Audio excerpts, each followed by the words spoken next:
वराह पुराण में कुछ अपराध की संख्या अपराध है कुछ संख्या में बताए हैं। उसमें पहला है, अंधेरे कमरे में अर्चा विग्रह को नहीं छूना चाहिए। तो इसीलिए जो अर्चा विग्रह का जो कमरा रहता है, अल्टर है, तो वहां पे कुछ ना कुछ लाइट रखते हैं। खास करके एक दिया, अगर वो लाइट का हम इन्वर्टर वगैरह अगर नहीं रख पा रहे हैं तो एक दिया रख देते हैं। तो दूसरा फिर क्या है, अर्चा विग्रह के पूजन की विधि विधानों का कड़ाई से पालन करना चाहिए। जो वैसे के वैसा जैसे बताया गया है वो पूरा पालन करना चाहिए। कुछ न कुछ ध्वनि किए बिना देव मंदिर में प्रवेश नहीं करना चाहिए। तो इसीलिए वो दरवाजे पे घंटी रखते हैं। है? तो खास करके ये जो नियम है वो खास करके अल्टर में जाने के लिए है ना। मंदिर हॉल में हम जा सकते हैं। अ, जो खास करके जो भगवान का गर्भगृह है उसमें जाने के लिए ये नियम है। कुत्तों या निम्न पशुओं द्वारा देखा गया भोज्य पदार्थ अर्चा विग्रह पर नहीं चढ़ाना चाहिए। है ना? तो ये इसीलिए इस्कॉन में क्या किया जाता है जनरली, जो किचन रहता है वो अलग से रहता है ना। कुछ इस्कॉन में एक ही किचन है ना, लेकिन उसमें थोड़ा सा रिस्क रहता है, तो उस समय वो क्या करते हैं, ऐसे कपड़े से वो प्लेट को कपड़े से ढक के वहां पे भगवान के पास लेके जाते हैं। तो जनरली वो भगवान का जो गर्भगृह है उधर ही ये किचन रहता है ना, जो क- भोग बनाने का है ना, उधर ही रहता है। वहां से डायरेक्ट वो अल्टर में लेके जाते हैं। तो इसीलिए, क्योंकि उसको किसी ने देखना नहीं चाहिए रहता है ना? भगवान ने खाने से पहले उसको कोई देखना नहीं चाहिए रहता। फिर अगला पांचवा, पूजा करते समय मौन भंग नहीं करना चाहिए। बात नहीं करना है पूजा करते समय। पूजा में व्यस्त रहते समय पेशाब या टट्टी करने नहीं जाना है ना? जब हम भगवान की सेवा में है ना, तो ये इसको नहीं जाना है। तो कुछ फूल चढ़ाए बिना धूप दान नहीं करना चाहिए। तो भगवान को जो धूप दिखाते हैं, है ना, ईश धूप ऐसे जो दिखाते हैं, तो उस समय उसमें एक आधा फूल भी रहना चाहिए। सुगंध रहित व्यर्थ फूलों को अर्पित नहीं करना चाहिए। तो आजकल ये बहुत हमको देखना पड़ेगा, है ना। आजकल उतना फूलों में सुगंध ही नहीं है ना। तो भगवान को जो ऐसे अर्पण करते हैं हम फूल, है ना, खास करके उसमें सुगंध होना चाहिए। ऐसे डेकोरेशन के लिए वगैरह उसमें इतना नहीं रहेगा तो चलेगा, लेकिन जो ऐसे भगवान को थाली में अर्पण करते हैं, है ना, तो उसमें तो कम से कम उसमें हमको सुगंध हो है कि नहीं ये चेक करना है। प्रतिदिन दांतों को सावधानी से साफ करना नहीं भूलना चाहिए। तो जब भगवान की सेवा को ले जा रहे हैं तो नहाने से पहले ही दांतों को अच्छे से साफ करके जाना है। मैथुन के बाद सीधे मंदिर में प्रवेश नहीं करना चाहिए। और स्त्री को रजो दर्शन काल में स्पर्श नहीं करना चाहिए। तो ये इस तरह से डायरेक्टली मंदिर में नहीं जाना है। और जो ये जो स्वच्छ अवस्था में नहीं है ना, ऐसे किसी भी व्यक्ति को छू के वहां पे अल्टर में प्रवेश नहीं करना है। तो उसी उसमें और एक क्या आता है, शव को छूकर मंदिर में प्रवेश नहीं करना चाहिए।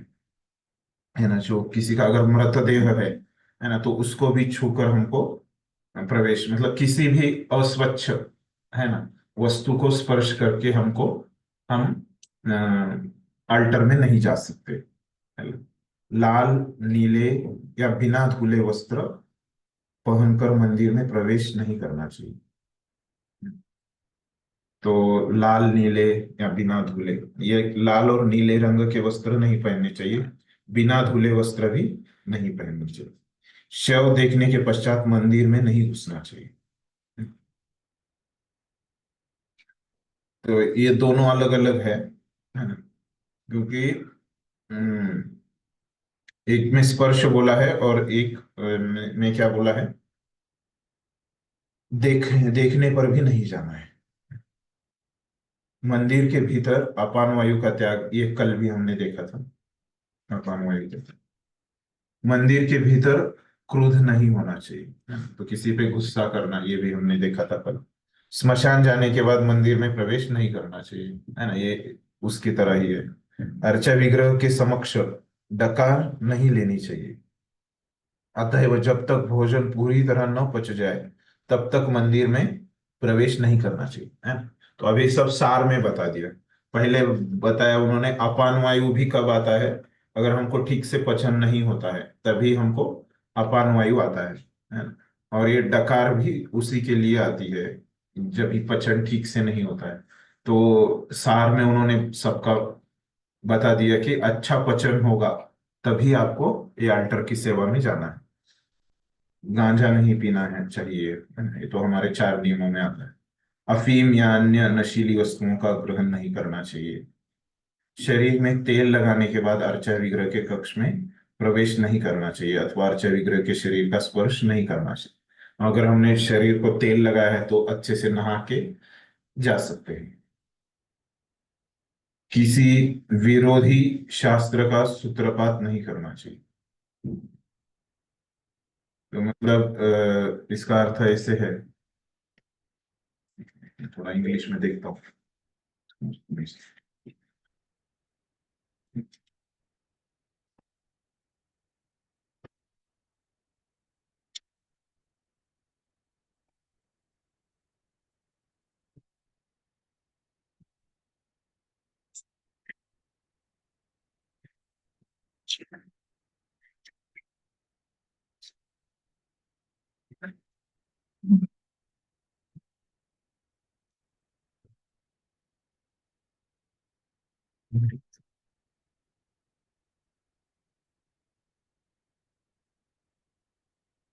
विप्रपात मतलब क्या, इंट्रोड्यूस नहीं करना चाहिए, है ना? तो जो भक्ति के शास्त्र है, भक्ति के शास्त्र नहीं है ना, तो ऐसे शास्त्रों को नहीं पढ़ना है या वहां पे लेके नहीं आना है। अर्चा विग्रह के सामने नहीं पढ़ना है। अगला, अर्चा विग्रह के समक्ष पान नहीं खाना है। तो कुछ भी खाना मना है, कल हमने देखा था। अभी खास करके अभी ये बता रहे कि पान भी नहीं खाना है। गंदे पात्र में रखे फूल को नहीं चढ़ाना है ना? कल भी हमने देखा था। बिना आसन के फर्श पर बैठकर भगवान की पूजा नहीं करनी चाहिए, अपितु आसन या गलीचे पर बैठना चाहिए, है ना? तो भगवान का पूजा कर रहे तो यहाँ पे इस्कॉन में क्या कर रहे हैं, बहुत सारा पूजा खड़े होके होता है या बैठ के भी होता है ना?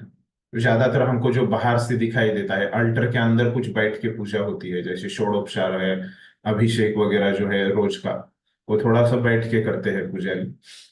लेकिन ये खड़े होने के लिए वो चटाई इस्तेमाल करते हैं, आपने देखा होगा कि प्रभुपाद का भी जो पूजा करते हैं उस समय वो दिखाई देता है चटाई, वो देख सकते हैं आप। अल्टर का भी कभी कभी दिखाई देता है, अगर दूर है अल्टर तो नहीं दिखाई देता। तो पूरी तरह स्नान किए बिना अर्चा विग्रह का स्पर्श नहीं करना चाहिए।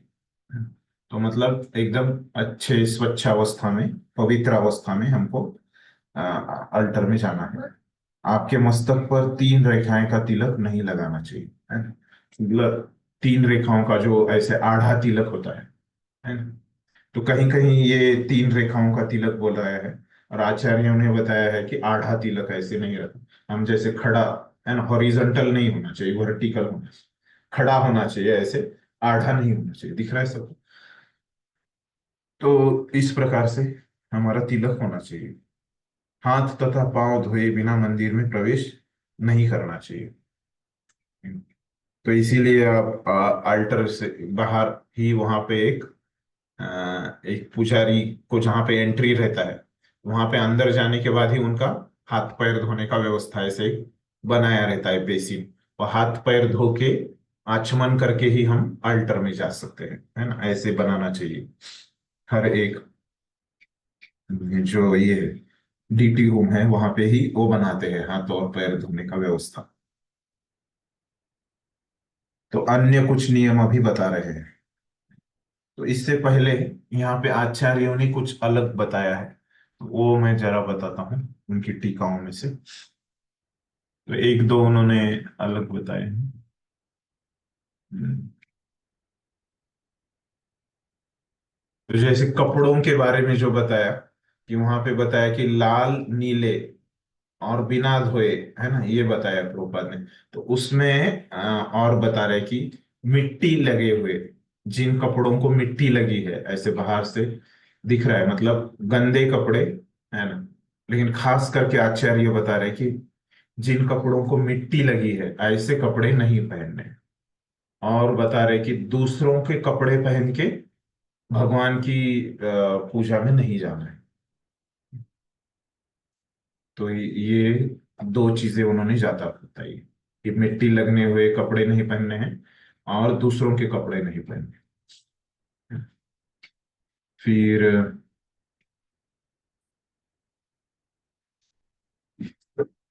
तो खाने के बाद पूजा में नहीं जाना चाहिए, ये भी आचार्यों ने बताया। खास करके ये पोर्क नाम का एक शब्द लिया है उन्होंने। पोर्क को क्या बोलते हैं हिंदी में?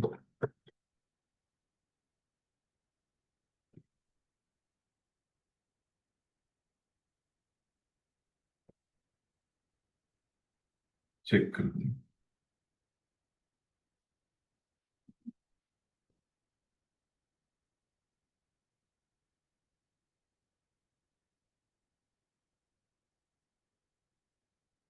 पोर्क मतलब क्या है? ये मांसाहार है ना। खास करके जो वराह है ना, अ, वराह का मांस, उसको पोर्क बोलते हैं। या जो हिंदी में डक, सुअर कहते हैं। हाँ, हिंदी में उसको सुअर बोलते हैं, वराह। संस्कृत है वराह, तो हिंदी में सुअर। पोर्क उसको बोलते हैं, उसका जो मांस है उसको पोर्क, है ना। उसको पिग बोलते हैं, है ना वो। लेकिन उसका जो मांस है उसको मार के, जो उसका मांस होता है उसको इंग्लिश में पोर्क बोलते हैं। तो ऐसे पोर्क खा के, या डक, डक मतलब हिंदी में क्या बोलते हैं उसको, डक को? बतख मराठी में बतख। बतख। बदक ही बोलते हैं ना, हाँ, मराठी में भी बदक ही बोलते हैं। तो और हींग, हींग हुआ हमारा खाने का हींग, है ना। और ये कुसुम्भ, कुसुम्भ के पत्ते। तो कुसुम्भ तो ये तो अपना हिंदी शब्द ही है, लेकिन इसके पत्ते कैसे रहते हैं पता नहीं। किसी को पता है कुसुम्भ क्या रहता है? कैसे उसके पत्ते, नाम सुना ही कभी किसी?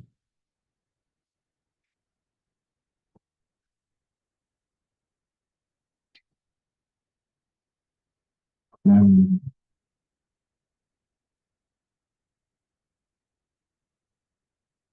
एक मिनट।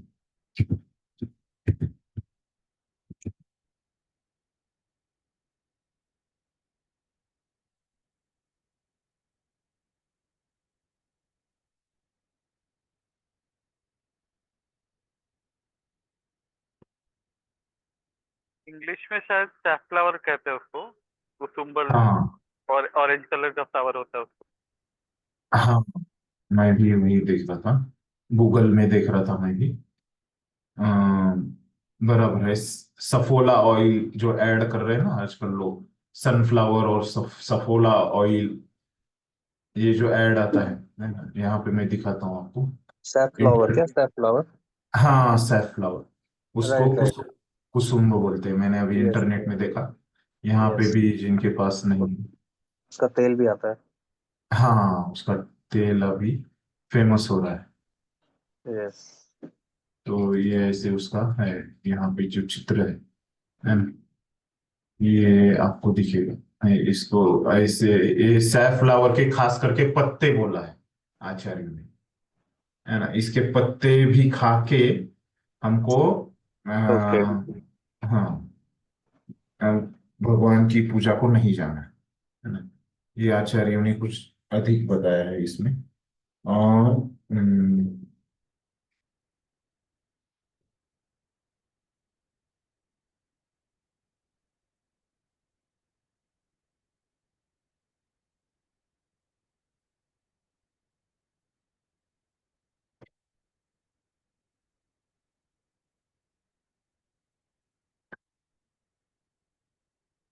मैसेज किया किसी ने। ओके, वो सीखे हुए।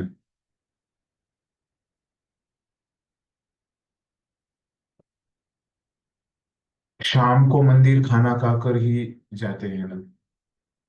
हाँ, ये जो खाना खा के नहीं जाना है, ये मंदिर हॉल में आप जा सकते हैं, लेकिन ये पूजा को खास करके यहाँ पे अभी जो चीजें हैं, मंदिर नहीं जाना है, मंदिर नहीं जाना है, ये खास करके क्या है कि पुजारियों के लिए है। मंदिर मतलब वो अल्टर बोला है उन्होंने, अल्टर में सेवा में नहीं जाना है ना। मंदिर में आप मंदिर हॉल में जा सकते हैं खा के, है ना।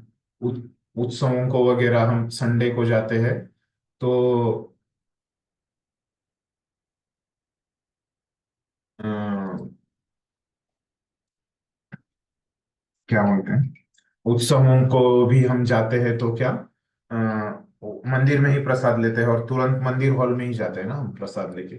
मंदिर हॉल में जाना अनुमति है प्रसाद लेके, लेकिन अल्टर में नहीं जा सकते प्रसाद लेके, है ना। और एक अभी पूछ रहे कि क्या हिंग भोग में भी यूज नहीं करते। तो हिंग करते हैं भोग में, लेकिन वही बात है कि वो खाने के बाद हम नहीं जाना चाहिए। हाँ, करते हैं, लेकिन वो प्रसाद खाने के बाद तुरंत सेवा में नहीं आना है, इसलिए वो नियम है ना। हिंग खा के आप मंदिर हॉल में जा सकते हैं, लेकिन अल्टर में नहीं जाना है ना? इसलिए वो नियम है। ठीक है, और किसी को कुछ पूछना है? हरे कृष्ण प्रभु जी। हाँ। ये पूछना है, लाल तथा नीले बिना धुले वस्त्र पहनकर मंदिर में प्रवेश नहीं करना चाहिए। ये लाल हाँ, और नीले रंग का क्या मतलब, उसमें क्या लॉजिक है कि पुजारी वगैरह को नहीं पहननी चाहिए कि सामान्य भक्तों को भी नहीं पहनने चाहिए लाल और नीले रंग के? नहीं, पुजारी को ही खास कर, है ना, अच्छा। पुजारी को हम प्रयास करना चाहिए कि अगर हम मंदिर हॉल में भी नहीं, क्योंकि ये आसान है ना, बहुत सारे अन्य कलर रहते हैं तो मंदिर में वो, अगर हमको इच्छा है तो मंदिर हॉल में कोई वैसे नहीं है समस्या, लेकिन अल्टर में नहीं जाना चाहिए।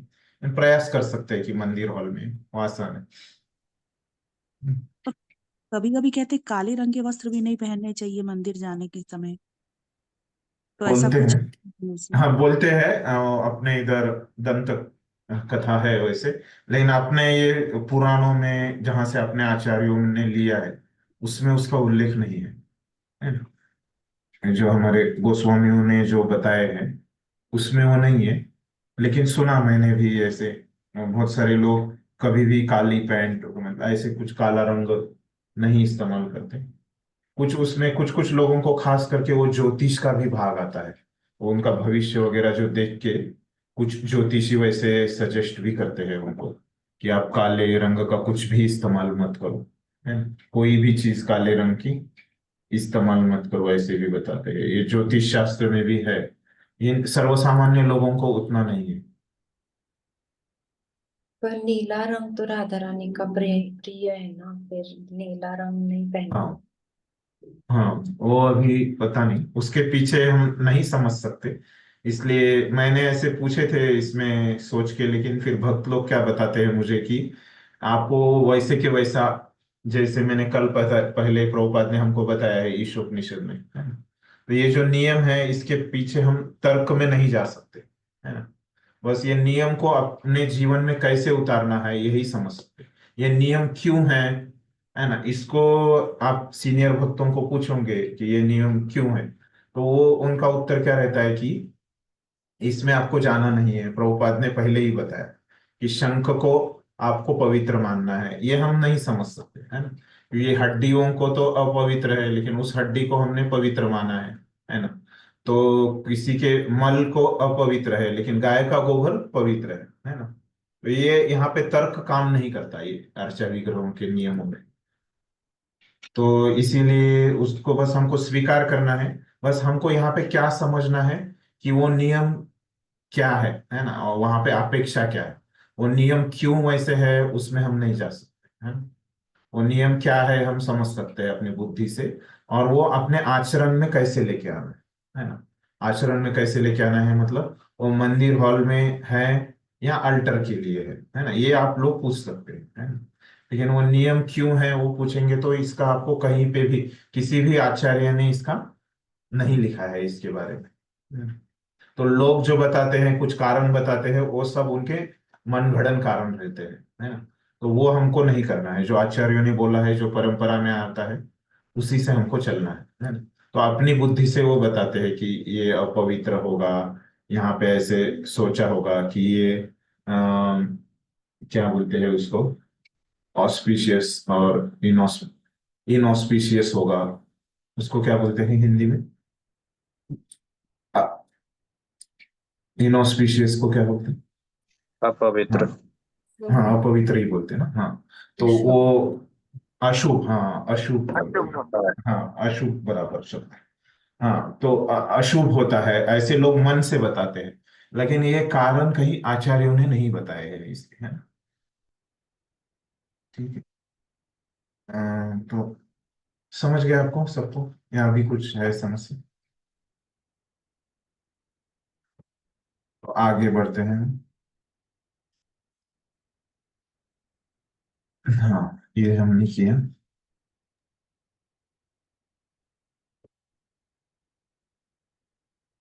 तो यहाँ पे जो ये वैष्णव का है वो प्रभुपाद ने थोड़ा सा अलग भाषांतर किया है। देखिए प्रभुपाद का जहाँ पे मैं अटक गया था, तो वो कहाँ था।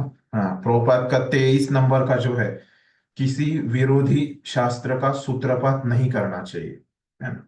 तो मतलब उसका इंग्लिश में प्रभुपाद ने क्या लिखा है कि अ, किसी ने नया जो भक्ति के विरुद्ध जो शास्त्र है ना, वो नहीं वहां पे परिचय करना है, इंट्रोड्यूस नहीं करना है, इस प्रकार से लिखा है। प्रभु जी तुम आप बोल रहे किधर है मैं प्रभु अब कल जहां से हमने पढ़ाई किया था ना नहीं उसके नहीं आगे।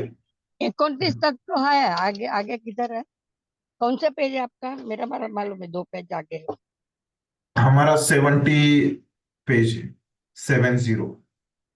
हाँ तो 29 वो अपराध है ना हाँ वो हमने पढ़ लिए, तो 29 पढ़ लिए अभी हमने। आगे किधर और आया अब आगे वाले जो बता रहा हूँ वो आचार्यों ने उनकी टीका में बताया है। अच्छा वो उसमें मैं, है ये हाँ बुक में नहीं है हाँ ना हाँ बुक में नहीं है वो। ओके ओके थैंक यू हाँ तो ये जो प्रभु आचार्यों ने एक्स्ट्रा बताया है, हाँ बताइए। हाँ प्रभु जी अभी रात के शयन को जो पुजारी लोग जाते हैं तो वो भी फिर बिना खाना खाए जाता है भगवान को शरण शयन कराते हैं जो भी मतलब मैंने नहीं तो वो यहाँ खाना माता खाते हैं, खाना खाते हैं लेकिन उसके बाद वो नहाते हैं। अच्छा ओके हाँ कुछ भी खाते हैं तो वो नहाते हैं, है ना।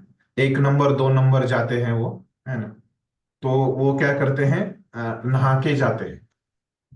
अच्छा तो शायद जैसे भी ऑल्टर में ऐसे ये सारे नियम जो है वो सिर्फ मतलब गर्भगृह के लिए हो सकते हैं क्या सारे नहीं, कुछ कुछ उसमें, हाँ हाँ कुछ कुछ गर्भगृह के हैं, है ना। हाँ हाँ मतलब वैसे तो हाँ ये सारे मतलब अधिकतर जो है वो अधिकतर जो है गर्भगृह के लिए, है ना। हाँ हम्म। हाँ आप पूछिए, आपको खासकर किसी के बारे में पूछना है तो फिर मैं बताता हूँ कि कौन सा गर्भगृह के लिए। वहां पे वो बताना चाहिए था एक्चुअली। अगली बार मैं, अभी मैं आगे जो भी नियम बताऊंगा उसके साथ मैं ये भी बताऊंगा कि ये गर्भगृह के लिए है या नहीं, है ना। तो वो आसान जाएगा आप लोगों को समझना कि बहुत सारे लोग भक्तों का भी गर्भगृह में जाने का सेवा है ही नहीं, है ना। तो फिर उनको उसके बारे में चिंता करने की आवश्यकता नहीं। ये बताना चाहिए था जब हम पढ़ रहे उसी समय, है ना। तो अभी तो हमारा वो छूट गया, तो आपको कुछ उसमें संदेह है तो आप पूछिए, है। तो यहाँ से जो भी आगे चर्चा करेंगे वो मैं बताते जाऊंगा, ये गर्भगृह के लिए है या मंदिर हॉल के लिए है। ठीक है। तो कहाँ तक पढ़ा था हमने? तो इतने ये एक्स्ट्रा नियम बताए हैं, है ना, आचार्यों ने इसके बारे में। तो यहाँ पे एक नियम है जो प्रभु जी, वो जो हमने सबसे पहला नियम पढ़ा था, अंधेरे कमरे में अर्चा विग्रह को नहीं छूना चाहिए, तो ये अभी हम्म, हम लोग जैसे तिरुपति जाते वहां, तो फिर वो समय का दिया ही रहता है ना, जिसमें भगवान हाँ, वो तो को करते हैं। उजाला हो गया ना फिर, वो तो हाँ। उजाला हो गया ना, दिए की रोशनी। हाँ, तो मतलब वो अंधेरा ही रहता है, अदरवाइज अंधेरा ही रहता है ना, ऐसा मेरा पूछना था। यहाँ पे शास्त्रों में मैंने बताया ना, ये नियम जब मैं बता रहा था हाँ। तब वहाँ पे शास्त्रों में वो जो, क्योंकि पहले जमाने तो इलेक्ट्रिसिटी नहीं थी ना, हाँ। तो वो उसको उजाला ही मानते हैं, दिए को। दिए की जो रोशनी है वो भले ही कम हो, हम तो अभी ये रोशनी के सामने वो हमको बहुत कम लगता है, लेकिन उसको वो उजाला ही मानते हैं, है ना। हाँ, मतलब वहां पे भी कोई सिग्निफिकेंस है क्या? ऐसा मेरा मेरा एक जनरल क्वेश्चन था कि जैसे वहां अभी तक इलेक्ट्रिसिटी नहीं लगवाई गई है, राइट? वो वहां हाँ, पर वो लैंटर्न के ही दिया के उजाले में रखते, तो गर्भगृह में ऐसे अंधेरा ही रखना रहता है क्या? ऐसा मतलब कोई उसका ये है क्या, आपको पता है क्या कुछ? नहीं, उन्होंने क्या किया है, ये जो परंपरा से आ रहा था, है ना, तो उनका जो अभी मैं बहुत सारे केरल में आप जाएंगे, कहीं पे भी साउथ इंडिया में आप जाएंगे, है ना, तो अभी तक उन्होंने क्या किया है कि वहां पे जो गर्भगृह है, वहां पे उन्होंने अभी तक वो दिए ही जलाते हैं, है ना। हाँ, और वही मंदिर, वो ही था, हाँ, मुझे पूछना था हाँ, कि वो तो भगवान। उसका ऐसे है, उसके पीछे ऐसे कारण है कि पहले जमाने में वो अल्टर में रोशनी नहीं डालते थे ना। पहले जमाने तो पहले एक इलेक्ट्रिसिटी ही नहीं थी, है ना। और जो परंपरा से जो आ रहा है ना, कि वो क्या करते हैं अल्टर में वो दिए लगाते हैं, है ना, परंपरा पहले जमाने से, क्योंकि अल्टर में अंधेरा नहीं होना चाहिए, ऐसे नियम है ना, आज हमने पढ़ा, पहला नियम वही है ना, कि अल्टर में हमेशा कुछ ना अंधेरा नहीं होना चाहिए, कुछ ना कुछ दिया रहना चाहिए। तो वो नियम है, तो पहले जमाने से वो क्या कर रहे हैं, वो लोग दिए लगाते आ रहे हैं, है ना। तो अभी हमारा क्या हो गया, हमारे आचार्यों का मूड क्या है अभी, अर्चा विग्रह को उन्होंने वैसे के वैसा रखा है, लेकिन हमारे आचार्यों ने क्या किया है कि बहुत सारे चेंजेस किए हैं उसमें, वैसे के वैसा रखा है उन्होंने।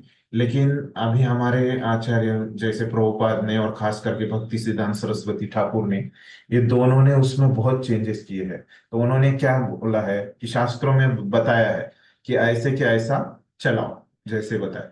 तो ये अपने आचार्यों का क्या कहना है उसके पीछे, कि वो बोलते हैं कि ऐसे के ऐसा आप भाव रखो, है ना। और वो बोलते हैं कि उससे बड़ा एक नियम है ना।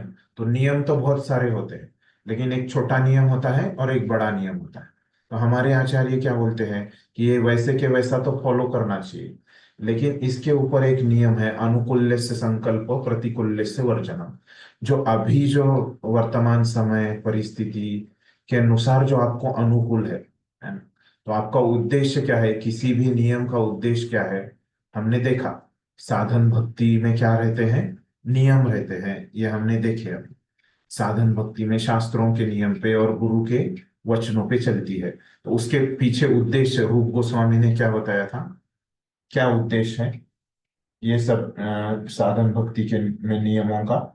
तो रूप गोस्वामी ने बताया था कि स्मर्तव्यम सततम विष्णु, विस्मर्तव्यम न जातुचित, है ना।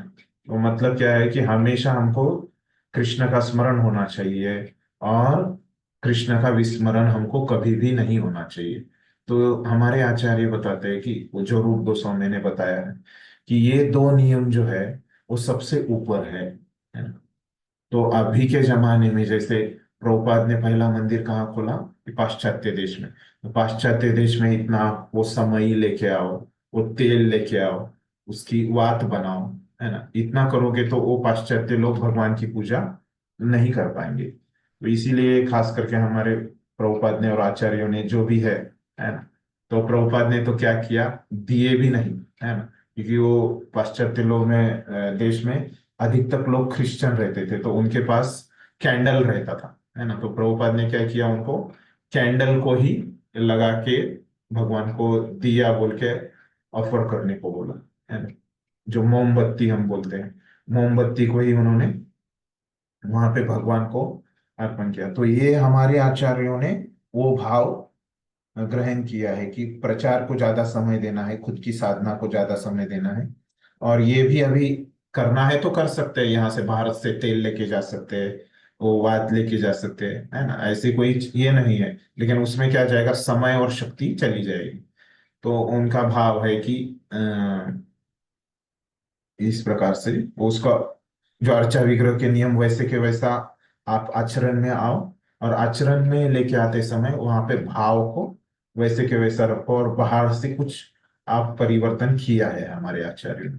और अभी जब जैसे आप साउथ इंडिया में जाते हैं, बालाजी में जाते हैं, या किसी दिव्य देशन में जाते हैं, केरल में जाते हैं, है ना, तो यहाँ पे वहां पे क्या करते हैं, अभी भी कितना भी छोटा मंदिर रहे, नया भी मंदिर रहे, है ना, तो क्या करते हैं, वहां पे मतलब पुराने जमाने का उनका तो मंदिर में तो ठीक है, लेकिन नया भी मंदिर उन्होंने बांधा है किसी ने, है ना, तो उसमें भी वो लोग उनके जो गर्भगृह है, अल्टर है, उसमें वो कभी भी अभी हमारा जो इलेक्ट्रिसिटी है वो वहां पे नहीं जाने देते, है ना।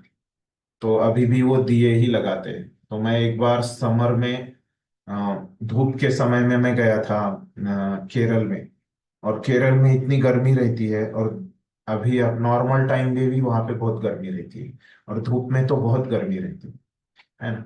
उस समय तो मैं एकदम बाहर, मंदिर के बाहर था, तो मुझे पसीना आ रहा था। और हम गर्भगृह में, मैं वहां पे दर्शन लेने को गया, तो वहां पे वो फैन ही इस्तेमाल नहीं करते, एसी नहीं लगाते भगवान के लिए। और गर्भगृह में उन्होंने दिए बड़ी बड़ी समया, है ना, एक आदमी की जितनी ऊंची रहती है उतनी बड़ी बड़ी समया उन्होंने गर्भगृह में, तो उतना बड़ा दिया लगाएंगे तो उसकी कितनी गर्मी होती होगी, है ना। लेकिन जो परंपरा से चल रहा है वो लोग चलने देते हैं, है ना, उसमें कुछ चेंजेस नहीं करते, ऐसे है उनका।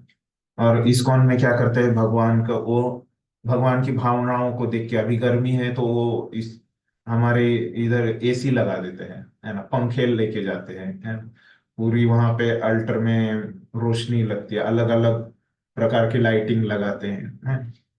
तो ये भाव उन्होंने अलग अलग ग्रहण किया है। ठीक है, हाँ अभी स्पष्ट है। हाँ। हाँ, पर वो मैंने जो विजिट किए है ना पुराने वाले हम्म। मंदिर, वहां गर्भगृह में पर बहुत ठंडक मैंने महसूस की है। पता नहीं उनका वो कंस्ट्रक्शन शायद पुराना रहेगा, बट हाँ। मैंने महसूस किया है कि उतना एरिया ठंडा रहता है भगवान जहाँ पे है, फिर हम्म। बाहर भले ही गर्मी रहो ऐसे। वो बहुत दूर रहता है, लेकिन पता नहीं आपको कैसे समझ में आए। जो हाँ पुराने पुराने मंदिर है ना, तो हाँ, उनके तो गर्भगृह बहुत दूर रखते हैं। मैं जो दूर। गया था, ये नया मंदिर था, एक वो केरल का एक हॉस्पिटल है ना, वो लगभग नया नया मतलब क्या था, उनका परंपरा वाला मंदिर नहीं था, 100 साल पुराना मंदिर था, उसमें मैं गया था। तो वो 100 साल पुराना हॉस्पिटल है, एक हॉस्पिटल में वो मंदिर था उनका बनाया हुआ। इसका धन्वंतरी का मंदिर, आयुर्वेदिक हॉस्पिटल था, तो उसमें वो मंदिर था।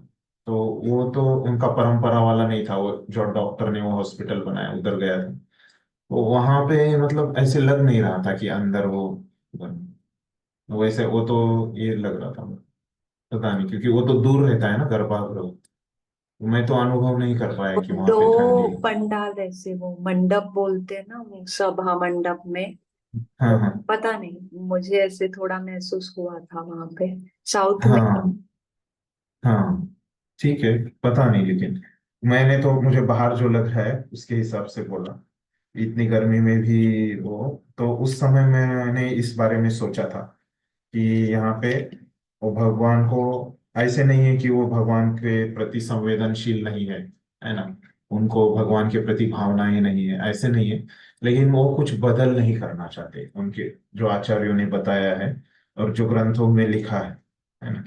लेकिन हमारे आचार्यों ने एक अलग भाव लेके वहां पे बदल किया है। आचार्य लोग बदल सकते हैं, है ना। हम बदलेंगे तो वो अपराध हो जाएगा। लेकिन शास्त्रों में कहा है कि आचार्य लोग बदल सकते हैं, है ना, ऐसे नियमों को, अपने शिष्यों को, परिस्थिति, देश, काल, है ना। तो यही अंतर होता है सामान्य गुरुओं में, है ना। सामान्य गुरु भी नहीं बदल सकते, है ना, लेकिन आचार्य जो विशेष गुरु रहते हैं, आचार्य, वो बदल सकते हैं।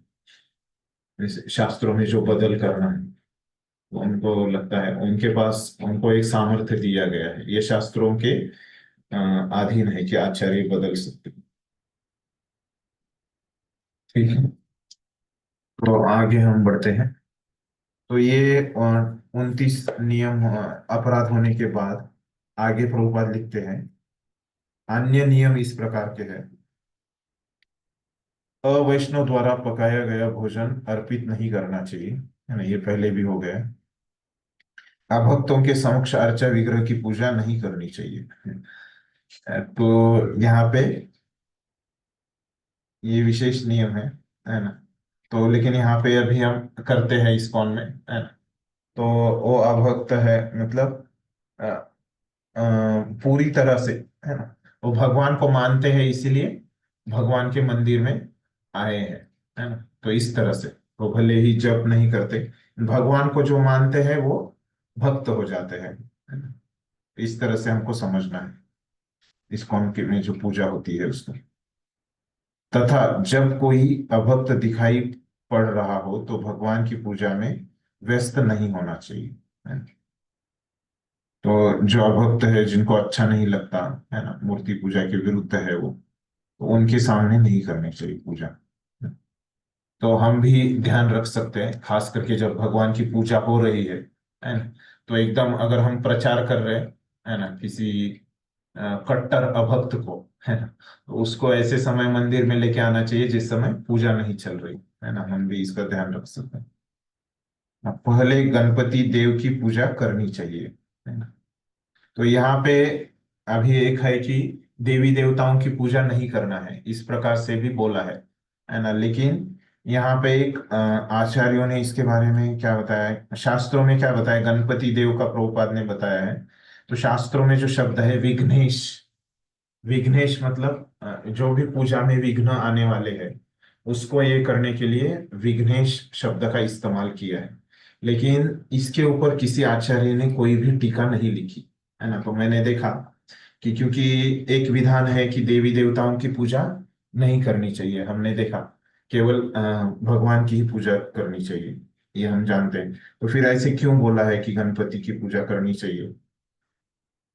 तो ऐसे ये नियम दिया है, तो उनकी पूजा कैसे, एक विघ्नेश के रूप में करनी चाहिए। और प्रभुपाद भी आगे बताते हैं कि कैसे ब्रह्म संहिता में कहा गया है कि गणपति ने भगवान नरसिंह देव के चरण कमलों की पूजा करते हैं।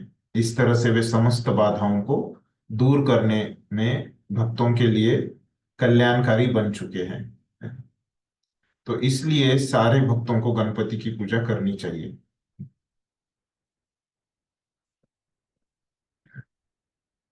ठीक है, तो क्या भाव है गणपति की पूजा करने का, कि एक नरसिंह देव का उन्होंने पूजा किया है, चरण स्पर्श किया है गणपति ने, और हमारी पूजा में कुछ विघ्न आ सकते हैं क्योंकि ये तो भौतिक जगत है ना। तो जो पूजा शुरू की है उसमें कुछ बाधाएं नहीं आए, विघ्न नहीं आए, वो पूरी हो जाए, है ना। आधी पूजा छोड़ना इसको अशुभ माना जाता है। तो वो पूजा पूरी करने के लिए वहां पे अ, गणपति की पूजा पहले करके उनसे आशीर्वाद लिए जाते हैं। अगला बता रहे प्रभुपाद, नाखूनों या अंगुलियों से स्पर्श किए हुए जल से अर्चा विग्रहों को स्नान नहीं कराना चाहिए, है ना? तो मंदिर में, हॉल में जाते हैं तो ये खास करके, अभी स्नान की बात है तो ये पुजारियों का नियम है खास करके, है ना। क्योंकि हम बाहर से तो ये जल को कुछ स्पर्श नहीं करते भगवान को, है ना।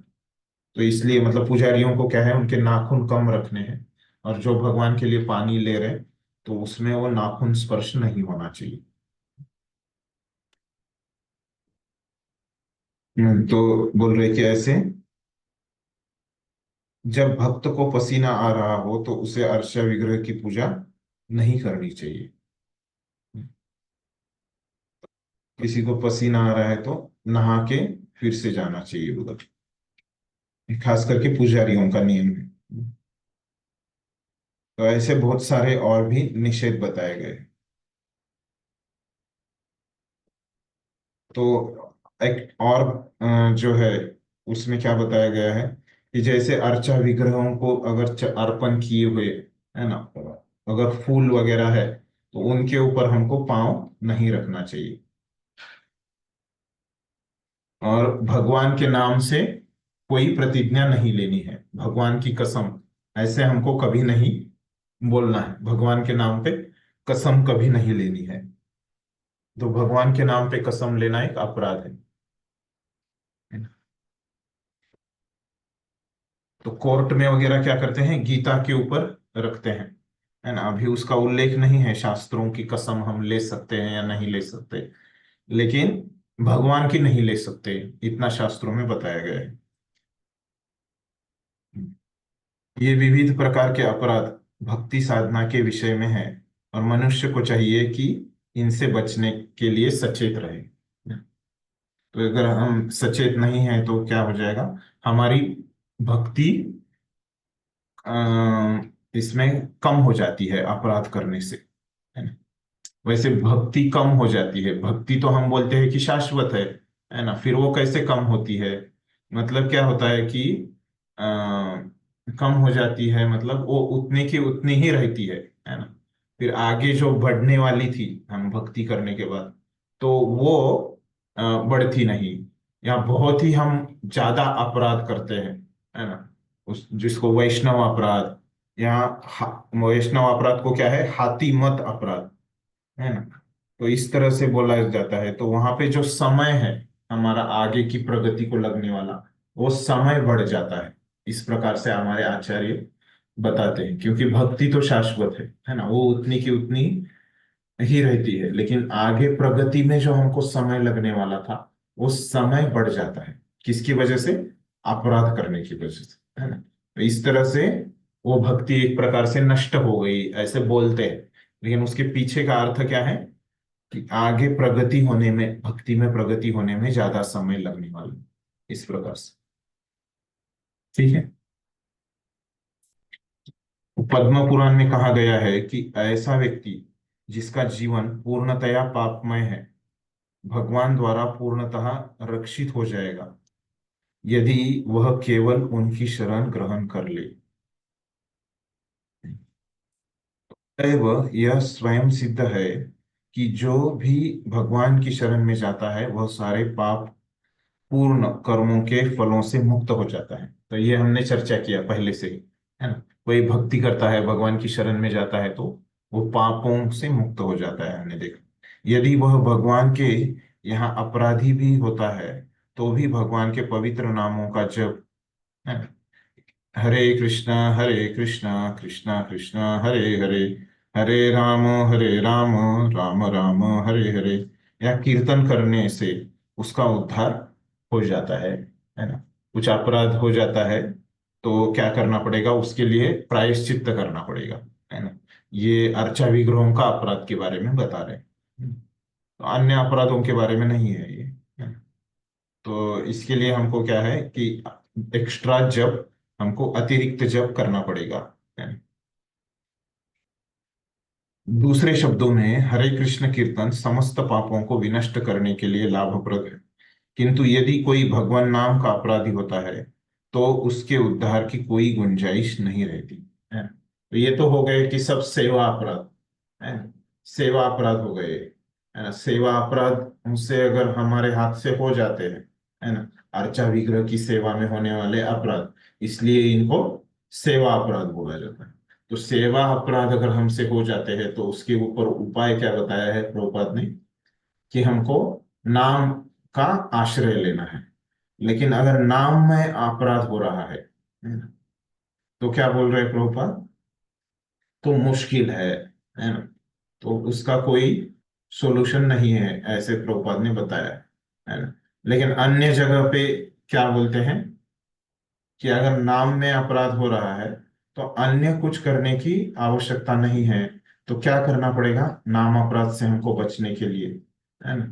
तो वहां पे बताते हैं कि एक तो हमको सतर्क, हमारा पूरा प्रयास करना चाहिए कि हम ये 10 नाम अपराध नहीं करें, और फिर भी हो जाते हैं, है ना। तो ये हमने पूरा प्रयास करने के बाद भी कुछ 10 नाम अपराध हो जाते हैं, तो हमको क्या करना पड़ चाहिए, जो जप है वो बढ़ाना चाहिए, है ना। तो यही प्रायश्चित है।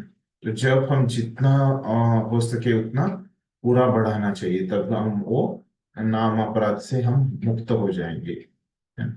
और जब बढ़ा रहे तब भगवान को याचना करना चाहिए कि मुझे ऐसे अपराध नहीं करना चाहिए कि आप, लेकिन मेरी इच्छा है कि अपराध नहीं करने की, लेकिन फिर भी मेरे से अपराध हो रहा है, तो कृपया मुझे शक्ति दे अपराध, ऐसे प्रार्थना करके हमको ज्यादा अतिरिक्त जप करना चाहिए, ज्यादा जप करना चाहिए।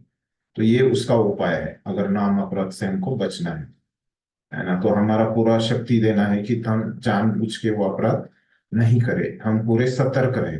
और इतने मुश्किल नहीं है ये अपराध, है ना, नाम अपराध। हम सतर्क रहेंगे तो एक सामान्य व्यक्ति इसका पालन कर सकता है, हम अभी पढ़ेंगे, है ना। लेकिन यहाँ पे अभी उपायों की चर्चा आई, तो मैंने ये नाम अपराध के भी उपाय आपको बता दिए। ठीक है, तो अभी हम नाम अपराध में जाते हैं। यहां तक अभी किसी को कुछ प्रश्न है सेवा अपराध के बारे में?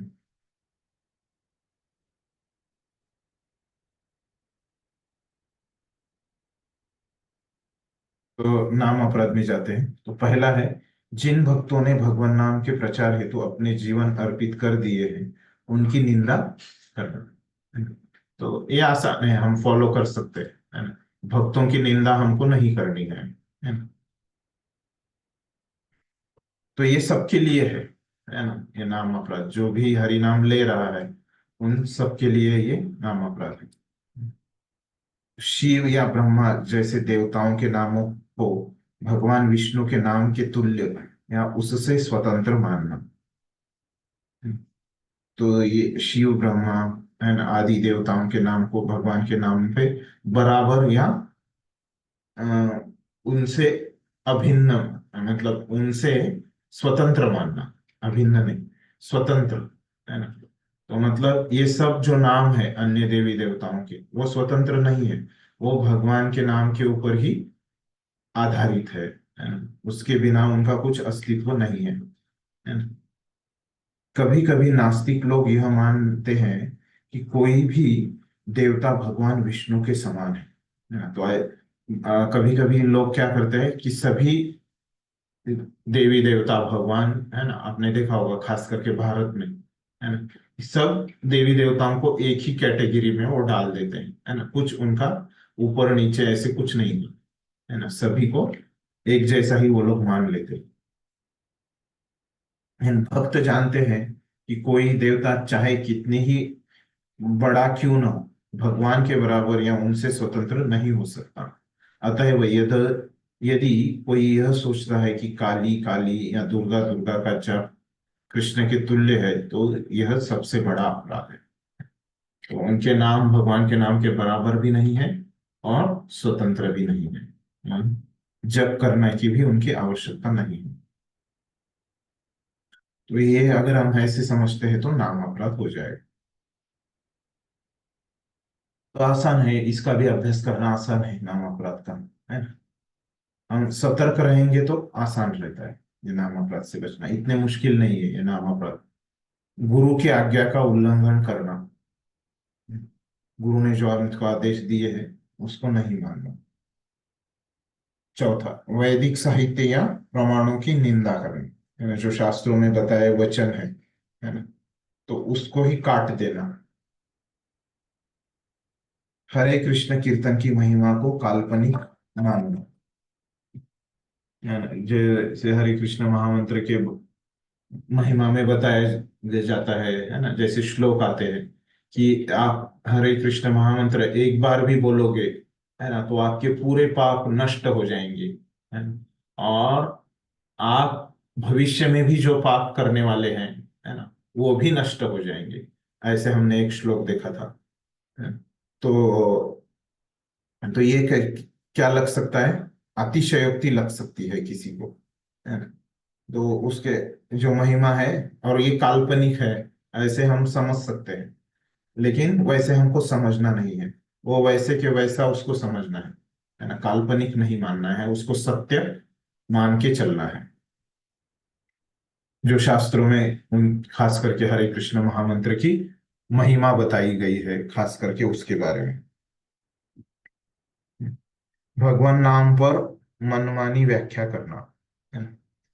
तो भगवान के जो नामों के अर्थ बताते हैं लोग, है, अगर हमारे आचार्यों ने बताए हैं तो ठीक है, लेकिन अपने मन से कुछ अलग अर्थ नहीं आचार्य कर सकते हैं, है ना। तो जैसे प्रभुपाद ने हरे कृष्ण महामंत्र का अर्थ क्या बताया हमको, व्याख्या उसकी क्या बताई, अर्थ या व्याख्या एक ही है। प्रभुपाद ने क्या बताया हरे कृष्ण महामंत्र का अर्थ? ये राधा रानी या हरे, आप हमें आपकी सेवा में नियुक्त करिए। बराबर है ना, हे भगवान, हे कृष्ण भगवान, हे उनकी शक्ति राधा रानी, कृपया आप मुझे आपकी सेवा में नियुक्त कीजिए। तो ये जो है आचार्य कर सकते हैं इसकी व्याख्या, इसके अर्थ, लेकिन हम लोगों के नए नहीं करने हैं। उन्होंने जो किए हैं उसको हम दोहरा सकते हैं। सातवां, भगवान नाम के बल पर पाप कृत्य करना। मनुष्य को यह नहीं मान लेना चाहिए कि क्योंकि भगवान नाम से सारे पाप फल दूर हो जाते हैं, अतएव वह पाप कर्म करता चले और तत्पश्चात हरे कृष्ण का जप करे, अपने पाप कम कर ले, है ना। मतलब जानबूझ के पाप कृत्य करना और बाद में सोचना कि हरे कृष्ण महामंत्र से तो पाप कर्म तो चले जाते हैं, है ना? ऐसे समझ के पाप कर्म करना, है ना? तो आप ये हरे कृष्ण महामंत्र का जप शुरू करने से पहले पापी हो सकते हैं, तो आपके सब पाप धुल जाएंगे, लेकिन आपको जानबूझ के पाप अभी करके, है ना, ऐसे नहीं सोचना कि कल तो मैं जब करूंगा, है ना, तो आज मैं पाप कर्म कर लेता हूं, तो ये क्या हो जाएगा, ये पाप कर्म से ऊपर चला जाएगा, अपराध में चला जाएगा, है ना। और पापों से हमने देखा कि पाप कर्मों से ज्यादा घातक, डेंजरस, है ना, ये अपराध होते हैं। तो ये पूरा नष्ट ही, मतलब पूरा भक्ति को ही ये रोक देते हैं, उतने के उतना ही रखते हैं। ठीक है। फिर आठवां है, हरे कृष्ण कीर्तन को वेदों में वर्णित शुभ अनुष्ठानों में से एक कर्मकांड मानना है। तो यह हरे कृष्ण जो जप है, कीर्तन है ना, तो इसको क्या समझना, एक पुण्य कर्म है ना, जो वेदों में बताया गया है कर्मकांड का, है ना, तो एक अनुष्ठान है। लेकिन ये क्या है, हरे कृष्ण महामंत्र का जप क्या है, एक भक्ति का अंग है ना। ये भक्ति करने का एक महत्वपूर्ण अंग है हरे कृष्ण महामंत्र, भगवान का प्रेम प्राप्त करने के लिए एक माध्यम है, अंग है। इस प्रकार से हम समझ सकते हैं, लेकिन ये कर्मकांड का नहीं है, ये भक्ति का अंग है। तो कर्मकांड का ये अनुष्ठान नहीं है ना। श्रद्धा रहित व्यक्ति को पवित्र नाम की महिमा का उपदेश देना। तो जिसको ये हरि नाम की श्रद्धा में विश्वास नहीं है, तो ऐसे व्यक्ति को नहीं बताना चाहिए। भगवान नाम कीर्तन में कोई भी व्यक्ति भाग ले सकता है, किंतु प्रारंभ में भगवान की दिव्य शक्ति का उपदेश नहीं दिया जाना चाहिए। तो हमने देखा कि भक्ति तो कोई भी कर सकता है, हमने देखा था योग्यता में, है ना? भक्ति तो कोई भी कर सकता है, लेकिन शुरू में इसका उपदेश नहीं करना चाहिए। जो लोग पापी है वे भगवान की दिव्य महिमाओं का मूल्य नहीं समझ सकते, अतएव उन्हें इस विषय में उपदेश न देना ही श्रेयस्कर है। ये तो ये कितना दिव्य है कि भगवान उनके नाम से अभिन्न है, ये अभी वो समझने के लिए वो लोग योग्य नहीं है ना? तो ये योग्यता आने के बाद ही उनको ये समझ जाएंगे कि भगवान दिव्य है, तो फिर ये हरि नाम का उपदेश उनको दे सकते हैं। तो भगवान दिव्य है ये अगर कोई नहीं मानता तो उसको ये हरि नाम का महिमा नहीं बताना चाहिए। इस प्रकार से ये 9वां अपराध है। ये 9वें अपराध में आप देखिए कि अगर हम किसी को भी हरि नाम के बारे में नहीं बताएंगे तो फिर प्रचार कैसे होगा हमारा, है ना? तो हमको अपनी बुद्धि से देखना है ना, कि सामने वाला व्यक्ति क्या है, एकदम निरागस है, इनोसेंट है, या वो ऐसे वो मानने को तैयार नहीं है, निरागस है, तो हम उसको उपदेश कर सकते हैं, है ना? लेकिन अगर वो कुछ ऐसे ये है, जानबूझ के अगर वैसे कर रहा है, उसके पीछे उसका कुछ हेतु है ना? तो हमको उसको उपदेश नहीं करना है। ऐसे समझ के हम उपदेश कर सकते हैं। हाँ गोकुलेश प्रभु। हरे कृष्ण। चलो तो हम हाँ लोग भी, हाँ ये 2 नंबर का जो ऑप्शन है, शिव ब्रह्म मधुदेव भगवान नाम के समान अथवा से स्वतंत्र समझना, मतलब जो मतलब समान भी नहीं समझना और स्वतंत्र भी नहीं समझना, ये क्या? हाँ, तो वो कैसे है, समान भी नहीं समझना मतलब, अगर वो प्रभुपाद ने वहां पे बताया कि मैं हरे कृष्ण के जप की जगह मैं काली के नाम का जप करूंगा, है ना, तो चलेगा, है ना? ऐसे नहीं है, तो कृष्ण के ही, भगवान के ही नाम का जप होना चाहिए, है ना? तो ये दोनों समान जप नहीं है। आप कर सकते हैं काली के नाम का जप, आप कर सकते हैं कि अगर श्रद्धा है तो, लेकिन उससे आपको भक्ति नहीं मिलेगी। काली के नाम का जप आप करेंगे तो कहाँ जाएंगे, काली के पास जाएंगे। भगवान ने 7वें अध्याय में क्या बताया, देवान देव यजो यान्ति, है ना, पि, पित्रान, क्या श्लोक है, जो देवताओं की पूजा करते हैं वो देवताओं के पास यान्ति जाते हैं, जो पितृ, हाँ, यान्ति देव व्रता देवान, पितृन यान्ति पितृव्रता, है ना, भूतानि यान्ति भूतेज्यो यान्ति मध्या जिनोपि माम, है ना। इस प्रकार से जो श्लोक है उसका अर्थ क्या है कि जो देवताओं की पूजा करते हैं वो देवताओं के पास जाते हैं। वो काली के नाम का जप आप कर सकते हैं, लेकिन वो समान नहीं है।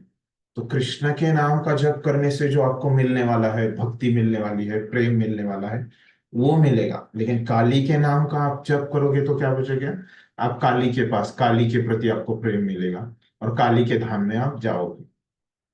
तो ये क्या है, उसमें ये नहीं, समान भी नहीं समझना और स्वतंत्र भी नहीं समझना, ये प्रश्न वही है। तो मैं बता रहा हूँ कि समान नहीं समझना। समान अगर रहते, है ना, तो समान अगर ये 2 रास्ते हैं, है ना, अगर समान है ना, तो क्या हो जाएगा, अंत में आपको एक ही गंतव्य मिलेगा, तभी आप बोलोगे कि 2 रास्ते समान है ना।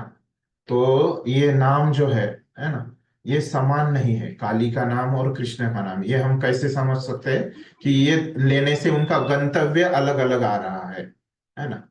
जो गंतव्य और काली के स्वतंत्र नाम, भी। हाँ स्वतंत्र, ये समान समझ गए आपको अभी, इसीलिए हाँ, मैंने गंतव्य के बारे में बताया। तो गंतव्य अलग अलग है मतलब वो रास्ते भी अलग अलग है ना, ऐसे हम समझ सकते हैं। और अभी स्वतंत्र, तो स्वतंत्र मतलब क्या है कि जो भी नाम है ना, कि जैसे जो भी यहाँ पे जो कुछ भी हमको दिखता है वो किसकी वजह से दिख रहा है ना, ये कहाँ से आ रहा है, ये भगवान से आ रहा है ना।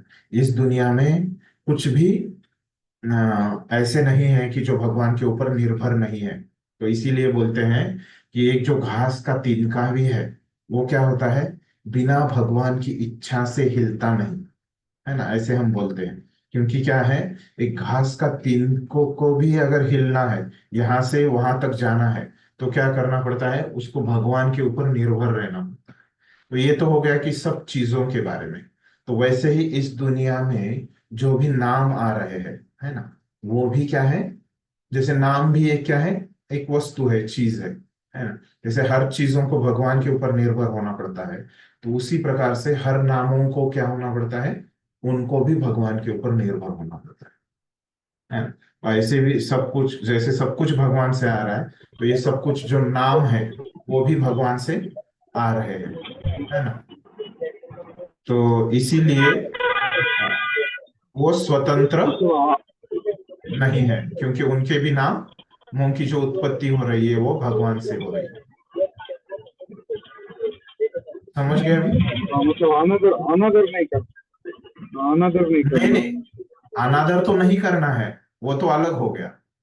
लेकिन स्वतंत्रता अभी आपको, देखिए स्वतंत्र मतलब क्या होता है, कि जैसे अभी जो बच्चा रहता है ना, वो अभी ये भौतिक है कि एक बच्चा रहता है, वो पहले क्या करता है, अपने माँ बाप के ऊपर निर्भर रहता है सब चीजें करने के लिए, है ना। तो प्रत्यक्ष रूप से माँ बाप के ऊपर होता है। फिर जब वो बड़ा हो जाता है ना, तो कहाँ पे जाता है, वो हॉस्टल में जाता है ना। तो हॉस्टल में गया, है ना, लेकिन हॉस्टल में रहने का, खाने का, है ना, उसको कौन दे रहा है, उसके माता पिता उसको पैसे दे रहे हैं, है ना। तो उसके द्वारा वो क्या हो रहा है, वो माता की पिता के ऊपर निर्भर है जब वो हॉस्टल में रहता है, तो है ना। तो ऐसे अभी वहां पे तो उसके माता पिता नहीं है हॉस्टल में, है ना। तो वो अभी वो लेकिन हम ऐसे बोल सकते हैं क्या, कि वो माता पिता के ऊपर निर्भर नहीं है, अभी भी वो निर्भर है। लेकिन अभी पहले जब छोटा था, घर में रहता था, है ना, तो वहां पे क्या था, प्रत्यक्ष रूप से निर्भर था, है ना। लेकिन जब अभी हॉस्टल में गया तो क्या है, अप्रत्यक्ष रूप से निर्भर है ना, माता पिता के ऊपर। और जब बड़ा हो जाएगा तो उसको नौकरी लग जाएगी, तब वो स्वतंत्र हो जाएगा, है ना। माता पिता के पैसे से उसका जो निर्भरता थी, है ना, माता पिता की शक्ति के ऊपर उनकी उसकी जो निर्भरता थी, वो चली जाएगी और वो स्वतंत्र हो जाएगा, वो बच्चा। लेकिन अभी यहाँ पे कैसे है, तो अभी हम भगवान से वैसे स्वतंत्र हो सकते हैं क्या, नहीं हो सकते, है ना। हमको अंत तक, हमको, हम जब तक जिंदा है ना, तब तक हमको सांस हमारी चलने वाली है ना। तो ये सांस के लिए भी हमको भगवान के ऊपर निर्भर होना पड़ता है ना। तो इसीलिए मरते दम तक हम स्वतंत्र नहीं हो सकते भगवान के, है ना। तो भगवान की अप्रत्यक्ष रूप से हमको भगवान के ऊपर निर्भर होना ही पड़ेगा, है ना। तो ये होती है स्वतंत्रता, है ना। तो उसी के आधार पे जो कुछ भी चीज है ना, ये हर चीज को भगवान के ऊपर निर्भर होना ही पड़ता है। तो उसी में क्या आता है, ये पूरी दुनिया भगवान के ऊपर निर्भर है ना। और ये पूरी दुनिया में भी देवी देवताओं के नाम आते हैं, है ना। इस तरह से वो देवी देवताओं के नाम भी भगवान के ऊपर निर्भर है ना। निर्भर है तो क्या होता है, अगर कोई व्यक्ति किसी के ऊपर निर्भर है, मतलब वो स्वतंत्र नहीं है ना, तो उसकी स्वतंत्रता चली गई, है ना। समझ गए क्या, आदर और हाँ स्वतंत्रता में क्या अंतर है हाँ अभी, ओके ओके ओके अंतर है समझ कि नहीं, गया अभी समझ गया, हाँ। तो ठीक है, तो आदर अलग चीज है और स्वतंत्रता अलग चीज है? ठीक है, तो अभी को किसी को कुछ प्रश्न है? हमने 10 कवर कर लिए क्या, नहीं 9 ही हो गए थे हमारे, है ना, 10वां बचा था। तो 10वां है कि इस विषय में अनेक उपदेशों को समझ लेने के बाद भी पवित्र नाम कीर्तन में पूर्ण श्रद्धा न रखकर भौतिक आसक्ति बनाए रखना, है ना। तो मतलब कितना भी वो नाम के ऊपर सुनता है, लेकिन वो क्या कर रहा है, कि वो भौतिक चीजों को छोड़ नहीं पा रहा है ना। तो ये भी एक अपराध है ना। तो इसके उल्टा क्या है, हमने एक भक्ति का अंग देखा था, है ना, जो भक्ति में मदद नहीं करता, है ना, ऐसी चीजों से हमको आसक्त नहीं रहना चाहिए। तो जो भी हमारी भौतिक आसक्ति है उसको छोड़ देना अच्छा है, अगर वो भक्ति में आगे बढ़ने के लिए बाधा बन रही है तो, है ना। तो जल्दी ही उसको छोड़ देना चाहिए, नहीं छोड़ते हैं तो वो अपराध है। इस प्रकार से ये 10 नाम अपराध है जो पद्म पुराण में बताए गए हैं। हर व्यक्ति को जो अपने को वैष्णव कहता है, इन अपराधों से बचना चाहिए, जिससे शीघ्र ही वांछित सफलता प्राप्त हो सके। तो अगर हमको भक्ति में सफलता प्राप्त करनी है, यश प्राप्त करना है ना, प्रगति करनी है भक्ति में, तो क्या करना पड़ेगा हमको? ये सब सेवा अपराध, नाम अपराध, है ना, इनसे हमको बचना पड़ेगा। तो ये 8वें भाग में हमने क्या देखा? पहले सेवा अपराध देखे हमने, है ना। तो कितने थे सेवा अपराध? पहले तो पद्म पुराण से 32 सेवा अपराध हमने देखे मुख्यत्वे, और उसमें आचार्यों ने जो 3-4 ऐड किए हैं वो देखे। फिर उसके बाद हमने वराह पुराण से 29 देखे, है ना, सेवा अपराध। और फिर उसमें आचार्यों के भी कुछ हमने एडिशन अपराध देखे, अलग अर्थ जो बताया है उन्होंने। और फिर बाद में हमने अन्य कुछ नाम अपराध देखे, 5-10, सॉरी नाम अपराध नहीं, सेवा अपराध देखे। और फिर बाद में प्रभुपाद ने हमको बताया कि कैसे अगर इस सेवा अपराध से हमको बचना है तो नाम का आश्रय लेना पड़ेगा। लेकिन नाम का आश्रय जब ले रहे तो क्या हो सकता है? नाम के भी अपराध हो सकते हैं, नाम अपराध भी हो सकते हैं। तो उस समय क्या मैंने आपको बताया कि उपाय क्या है, कि हमको पूरा प्रयास करना है नाम अपराध नहीं करे, भगवान को प्रार्थना करना है कि वो शक्ति दे हमको ये नाम अपराध से बचने के लिए, और हमारा नाम जब बढ़ाना है ना, नाम अपराध से हमको बचना है ना। तो ऐसे ये पूरा अपराध का जो चर्चा है यहाँ पे पूरा हो जाता है ना? तो अभी तक किसी को कुछ प्रश्न है, समझा नहीं, ऐसे कोई है?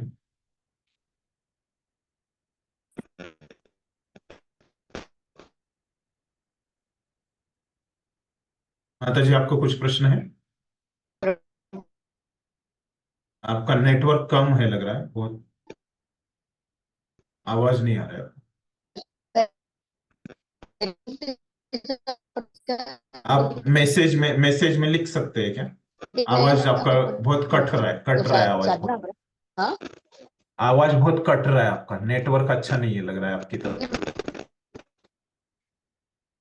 आप चैट में डाल सकते हैं तो अच्छा है, नहीं तो फिर कुछ समय के बाद आप पूछ लीजिए। अभी आपका बहुत आवाज कट रहा है, अंत में प्रयास कीजिए, अगर अच्छा नेटवर्क आ जाता है उस समय पूछ लीजिए। माता जी को छोड़ के और किसी को कुछ पूछना है क्या?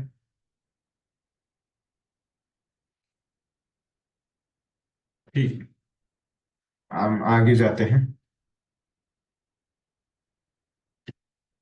तो अगला हमारा अध्याय है, तो हम फिर से आ रहे हैं, है ना, जो हमारी चर्चा चल रही थी, है ना। ये बीच में अपराधों के बारे में कैसा हो गया, एक यू टर्न हो गया, यू टर्न नहीं सॉरी, डी टूर हो गया, डी टूर, यू टर्न। नहीं अभी भी नहीं आ रही माता जी आवाज आपकी, बहुत खरखर कर रहा है, बीच बीच नॉइज ज्यादा है। ठीक है, अंत में आप प्रयास कीजिए, अभी हम सुन लीजिए। हाँ ठीक है। तो अभी ये अपराधों की जो चर्चा थी वो क्या हो गई, बीच में डिटूर हो गई।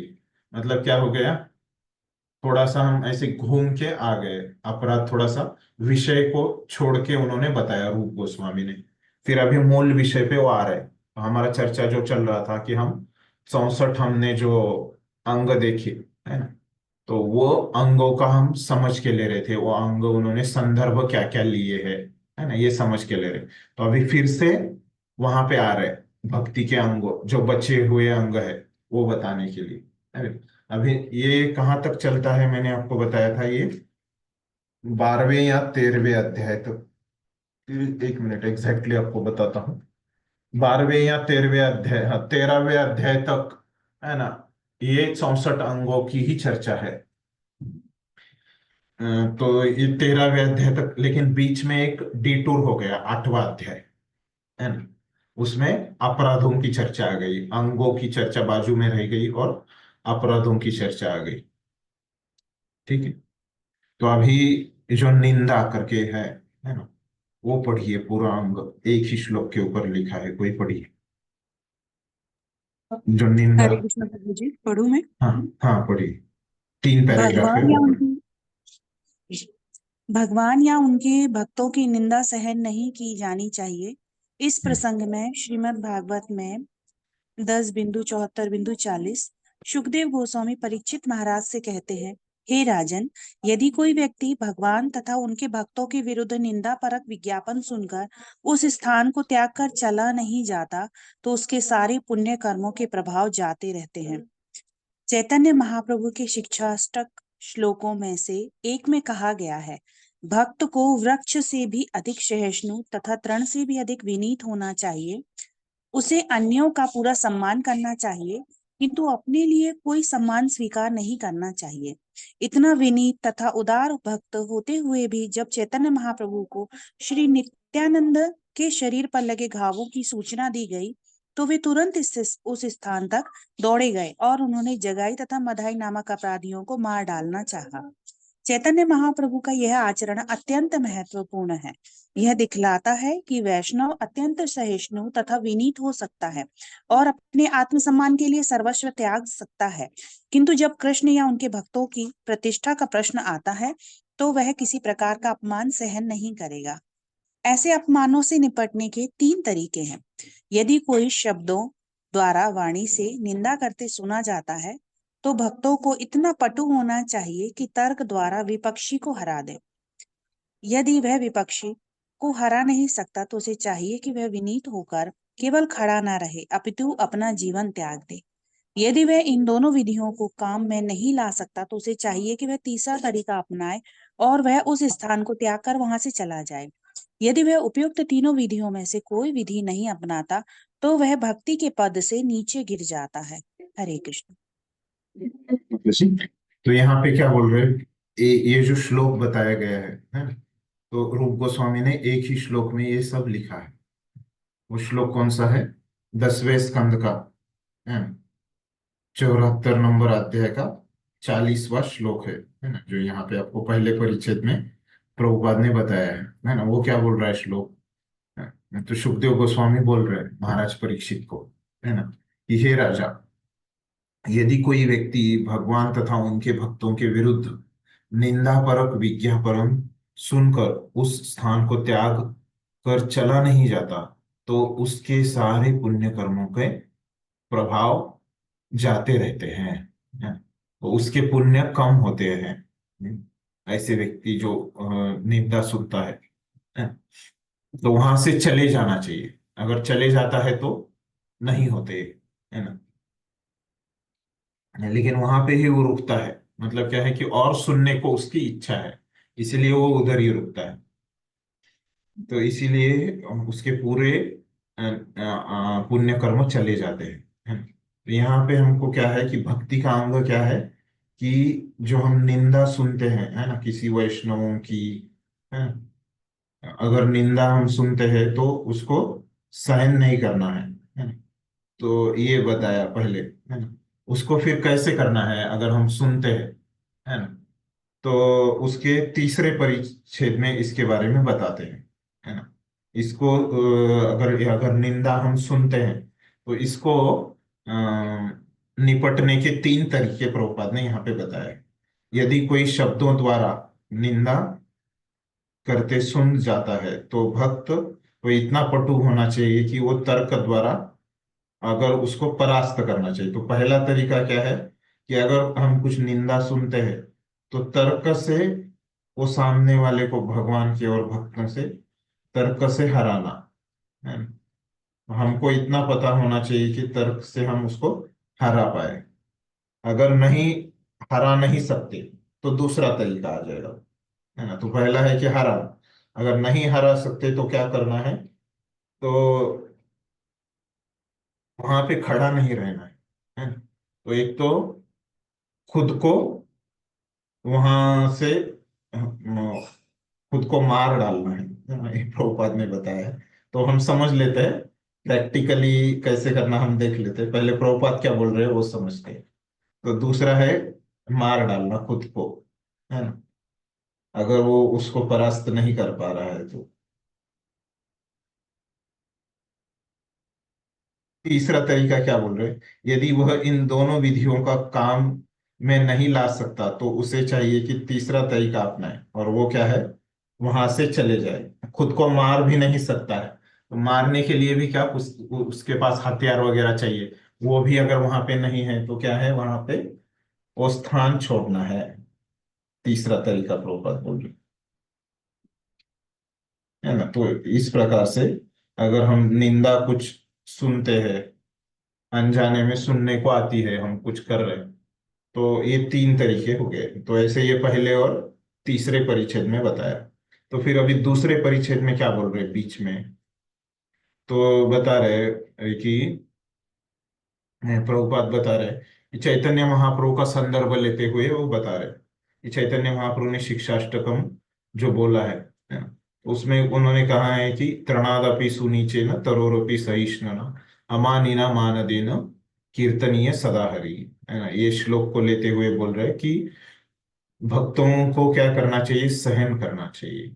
मतलब क्या है, भक्तों ने पूरा प्रयास करना चाहिए कि किसी की निंदा ना करे, है ना। किसी की निंदा हम कब करते हैं, क्योंकि एक व्यक्ति कुछ कार्य करता है, समझो मैं हूं और मेरे सामने एक XYZ प्रभु जी है ना। तो उन्होंने ऐसे कुछ कार्य किया, है ना, जो मुझे अच्छा नहीं लगा, जिसकी वजह से मुझे बुरा लगा, तो मैं जाके क्या बताऊंगा, वो प्रभु जी की निंदा करूंगा, सब जगह जाके उनकी बुराइयां मैं गाऊंगा। तो प्रभुपाद क्या बोल रहे, तो मुझे यहाँ पे नम्र बनना है, मैं नम्र बनूंगा, वो XYZ प्रभु जी को मैं सहन करूंगा, तो क्या हो जाएगा, वहां पे मैं उनकी निंदा करने का प्रश्न ही नहीं उठेगा, है ना। तो पहला उपाय है कि हमको पूरा प्रयास करना चाहिए इस सहन करने का किसी भी भक्त को, है ना, ताकि हम उसकी निंदा हमारे द्वारा न हो, है ना। इसका पूरा हमको प्रयास करना है, ये बताते हैं प्रभुपाद। फिर आगे क्या बता रहे हैं ना, ये पहला मुद्दा बताते हैं। फिर नित्यानंद के शरीर पर फिर उदाहरण देते हैं, है ना, कि कैसे चैतन्य महाप्रभु ने क्या किया कि खुद के लिए हम सहन कर सकते हैं, है ना। तो हमेशा ऐसे है क्या कि हमेशा सहन ही करते रहो, ऐसे नहीं है, है ना। तो सहन कब करना है और कब नहीं करना है, ये प्रभुपाद आगे बता रहे। तो पहले बोला कि सहन करो, है ना, फिर बाद में बता रहे कि सहन कब करना है और कब नहीं करना है ना। तो उसके लिए उदाहरण देते हैं। तो अगर भक्तों को कुछ परेशानी हो रही है ना, तो सहन करने की आवश्यकता नहीं है। जैसे चैतन्य महाप्रभु ने क्या देखा कि नित्यानंद प्रभु को परेशानी हो रही है, किसकी वजह से, जगाई और मधाई की वजह से, है ना। तो वो तुरंत ये जगाई और मधाई को मारने के लिए निकल गए चैतन्य महाप्रभु। तो भक्तों के ऊपर कुछ अन्याय हो रहा है, तो भगवान के ऊपर कुछ अन्याय हो रहा है, तो हमको शांति से हमको नहीं बैठना है, वो सहन नहीं करना है। हमारे खुद के ऊपर कुछ हो गया तो हम सहन कर सकते हैं। मतलब सहन कर सकते नहीं, सहन करना ही चाहिए अगर हमारे खुद के ऊपर कुछ वैयक्तिक है तो। लेकिन जब भगवान के ऊपर, उनके भक्तों के ऊपर उनकी निंदा हो रही है, तो वो हमको सहन नहीं करनी है ना?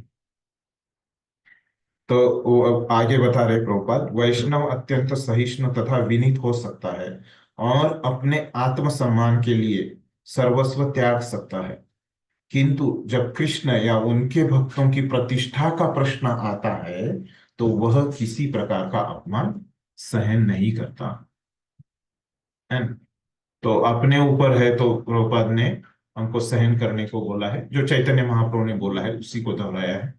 चैतन्य महाप्रभु हमको बोलते हैं कि अगर वैयक्तिक रूप में है तो आप सहन कीजिए, लेकिन कृष्ण या उनके भक्तों की बात आती है तो आपको सहन नहीं करना है, ठीक है। तो ये स्पष्ट है निंदा का, कि कैसे हमको निंदा सहन करनी है, कब करनी है ना, और कब नहीं करनी है।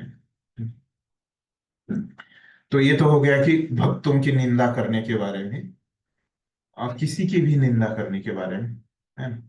लेकिन अगर कुछ सेवा है ना, तो कैसी सेवा है, मतलब जैसे अभी हमारे संस्था में, है ना, कुछ लोग जो है क्या करते हैं, संस्था में आते हैं, है ना, सेवा करने के लिए आते हैं, लेकिन कभी कभी क्या करते हैं, संस्था में आके बहुत सारा पैसा वो अ, हड़प लेते हैं, है ना। तो पैसा हड़प लेते हैं और वो पैसा लेके वो भाग जाते हैं। तो ऐसा बहुत बार होता है, खास करके ब्रह्मचारी के। वो ब्रह्मचारी बनते हैं, फिर उनके पास कुछ अकाउंट्स के पावर आ जाती है, फिर वो पैसा लेके भाग जाते हैं, है ना। तो लेकिन क्या होता है फिर, अगर फिर वो तो दोष है, जो अधिकारी वर्ग है उनको तो पुलिस में जाके वो उनके खिलाफ एक्शन लेना पड़ेगा, है ना। तो उसकी निंदा करनी पड़ेगी, तो ये बुरा है, इतना है, उसने ऐसे पैसा खर्च किया, वैसे वो किया, उसने इतना अनावश्यक पैसा इधर उधर अफरा तफरी किया पैसे का, है ना, उसकी तो निंदा करनी पड़ेगी, है ना, जो उसके जो वरिष्ठ है, अधिकारी है ना। तो ये निंदा है क्या? नहीं, ये निंदा नहीं है। उन्होंने एक सेवा के रूप में वो वैष्णव की गलतियां बताई सबको, ताकि क्या हो जाए, एक तो पुलिस को बताई ताकि पुलिस उसको पकड़ ले, और दूसरे वैष्णव को बताई ताकि दूसरे वैष्णव उससे ठगे नहीं जाए। वो सब समझ जाएंगे कि ये जो वैष्णव है वो क्या है, वो पैसे के लिए फंसाता है। तो एक सेवा के रूप में उस व्यक्ति की निंदा सबको बताई, एक अधिकारी वर्ग है, तो उन्होंने एक सेवा के रूप में ऐसे किया। तो ऐसे कर सकते हैं, सेवा के रूप में हम निंदा कर सकते हैं, लेकिन अभी हमको नहीं करनी है। हम तो एक आम जनता है, आम जनता को हमको क्या प्रॉब्लम है, कोई पैसा चोरी करके ले गया तो हमको क्या प्रॉब्लम है?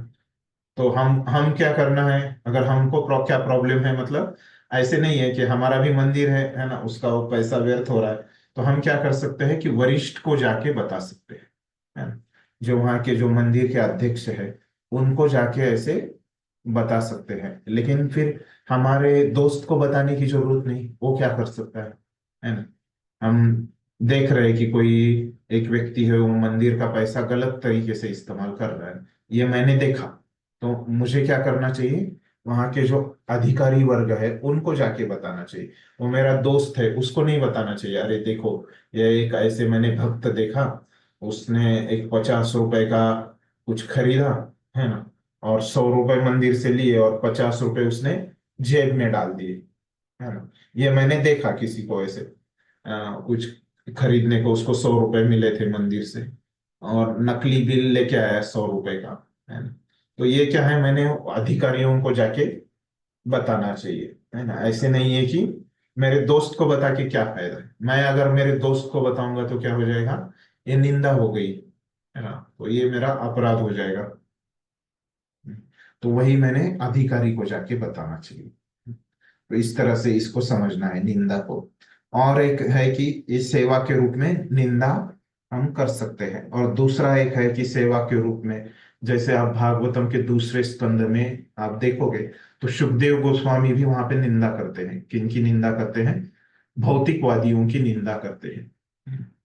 तो बताते हैं कि ये भौतिकवादी लोग जो है ना, वो पूरा अपना समय किसमें गवाते हैं, दिवाच हरते, दिवाच हरते हया राजन कुटुंब भरने नवा, है ना। और क्या, पूरा अपना जो दिन का समय है ना, ये कुटुंब में भरण में वो गंवाते हैं, और रात का समय मैथुन जीवन करने में गंवाते हैं, है ना। तो ऐसा पूरा अपने 24 घंटे वो गंवाते ही रहते हैं, है ना। तो इस प्रकार से वो ये भौतिकवादी लोगों की वो निंदा करते हैं।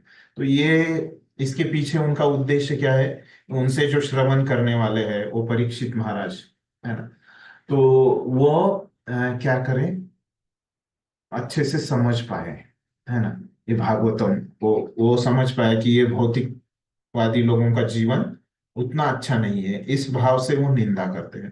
तो उस भाव से अगर कोई निंदा करता है ना, तो वो ठीक निंदा माना जाता है। कोई वो भी क्या है, सेवा के रूप में की गई निंदा है। और तो निंदा दो जगह पे अलाउड है ना, नहीं, दो तीन तीन जगह पे अलाउड है। एक तो क्या है,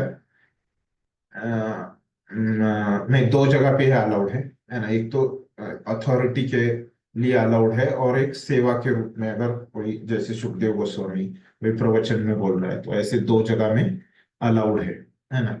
और ये जो सहन करना है ना, वो कहाँ सहन करना है और कहाँ सहन नहीं, खुद के लिए हम कर सकते हैं, है ना, सहन। लेकिन जब वैष्णव पे और भगवान पे आता है तो हमको सहन नहीं करना है। तो ये थोड़ा सा मुश्किल था समझने के लिए, बहुत सारे इसमें पहलू थे, प्रैक्टिकल चीजें इसमें बहुत सारी इन्वॉल्व थी, है ना, ये निंदा के अंग में। अभी इसमें किसी को कुछ कंफ्यूजन है क्या? निंदा के इसमें स्पष्ट है पूरा?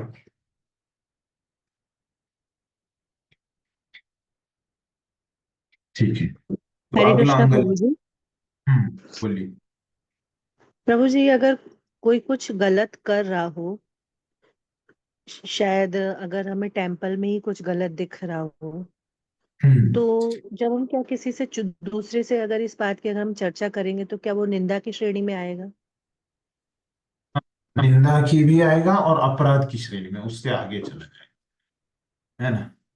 तो हमको क्या करना है, अगर हम गलत किसी के बारे में देखते हैं तो क्या करना है, उसके जो अधिकारी है ना, एक समझो अभी वो ब्रह्मचारी है ना, तो उसको जो उसके जो अधिकारी वर्ग है वहां पे, तो खास करके वो मंदिर के जो अध्यक्ष है ना, तो उनको जाके बताना चाहिए, है ना, और कुछ एक्शन वो लेंगे उसके ऊपर, वो उसको समझाएंगे। या फिर अन्य कोई गृहस्थ भक्त हमको दिखते हैं, वे गृहस्थ लोग ज्यादा वो मंदिर के अध्यक्ष के नीचे नहीं आते, तो उनको प्रेम से समझाना पड़ेगा फिर, उनके काउंसलर को, उनसे उनसे जिसका अच्छा संबंध है ना, जो व्यक्ति गलत कर रहा है ना, तो उसका वो किसी से किसी तो संबंधित हो सकता है ना मंदिर में, है ना, तो उसको जो अच्छे से समझा पाए प्रेम से कि ऐसे आप ये गलत गलत हरकतें कर रहे हैं, है ना, यहाँ यहाँ पे जो हमने ऑब्जर्व की है, तो इसमें कुछ कर पाए, है ना, ऐसे ही बताना चाहिए, ऐसे लोगों को ही जाके बताना चाहिए, है ना।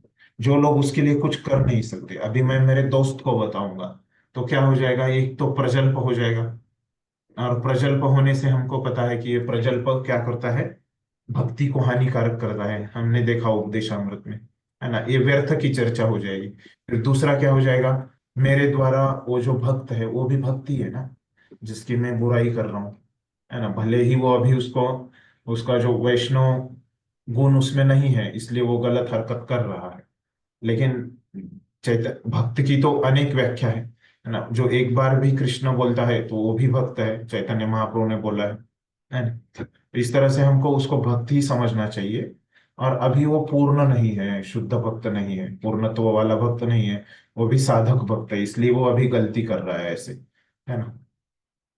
और हमारे दोस्त के साथ उसकी चर्चा करने से वो निंदा हो जाएगी, उसके प्रति एक वैष्णव अपराध हो जाएगा और प्रजल्प भी हो जाएगा, तो इतनी 3 चीजें हो जाएगी।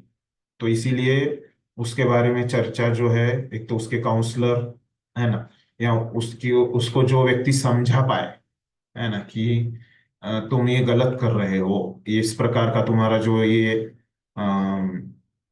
व्यवहार है ना, तुम्हारा बिहेवियर है, इसको तुमको बदलना पड़ेगा, है ना, ठीक करना पड़ेगा, है ना, ऐसे वो समझाने वाला कोई व्यक्ति हो, उसके जाके हम बता सकते हैं, या फिर अथॉरिटी को बता सकते हैं, या उनके काउंसलर वगैरह को बता सकते हैं। तो ऐसे हमको शांत भी नहीं बैठना है कि अगर हम किसी से गलती देखते हैं तो, है ना, तो क्योंकि हम शांत बैठेंगे तो क्या हो जाएगा, वो व्यक्ति आगे जाके बड़ी गलती करेगा, है ना। जैसे अगर मंदिर से कोई अभी 50 रुपए चुराता है, वो हमने देख लिया तो अच्छा है, लेकिन अगर वो हमने उसको अभी सुधारा तो अच्छा है, लेकिन आगे जाके अगर उसको हमने अभी नहीं सुधारेगा तो आगे जाके क्या हो जाएगा, वो लाखों रुपए चुरा के भाग जाएगा मंदिर से, है ना। तो अच्छा है कि हमने देखा उस व्यक्ति को वो गलत व्यवहार कर रहा है, उसको सुधारना तो आवश्यक है, लेकिन कैसे सुधारा जाए, है ना, तो एक अधिकारी व्यक्ति को बता के, उसके काउंसलर को, या उसको जो समझा पाए ऐसे व्यक्ति को ही हमको जाके बताना चाहिए। ठीक है। जी प्रभु जी, थैंक यू।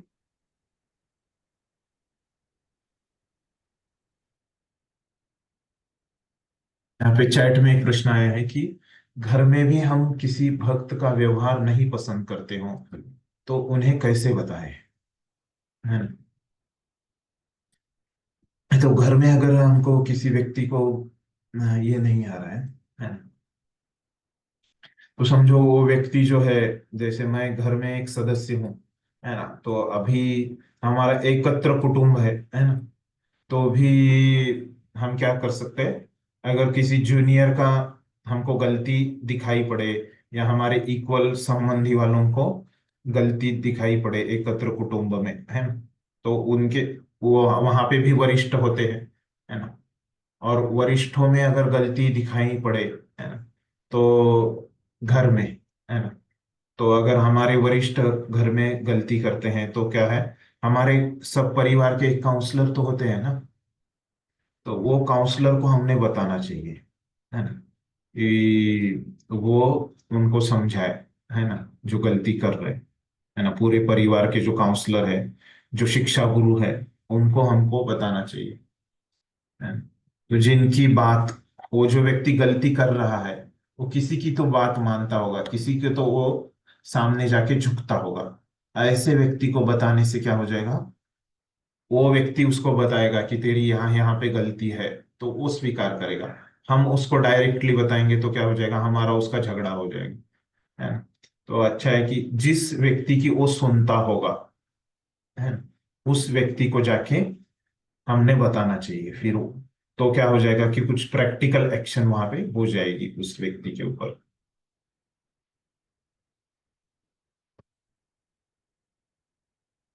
वैशाली माता जी, आपको प्रश्न का उत्तर मिल गया है या और भी कुछ है इसमें? हाँ ठीक है प्रभु जी, हरे कृष्ण। हाँ, हाँ पूछिए असीम चैतन्य प्रभु, आपका क्या प्रश्न है?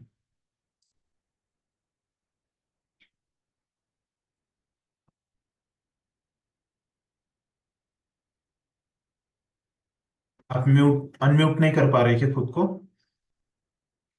असीम चैतन्य प्रभु?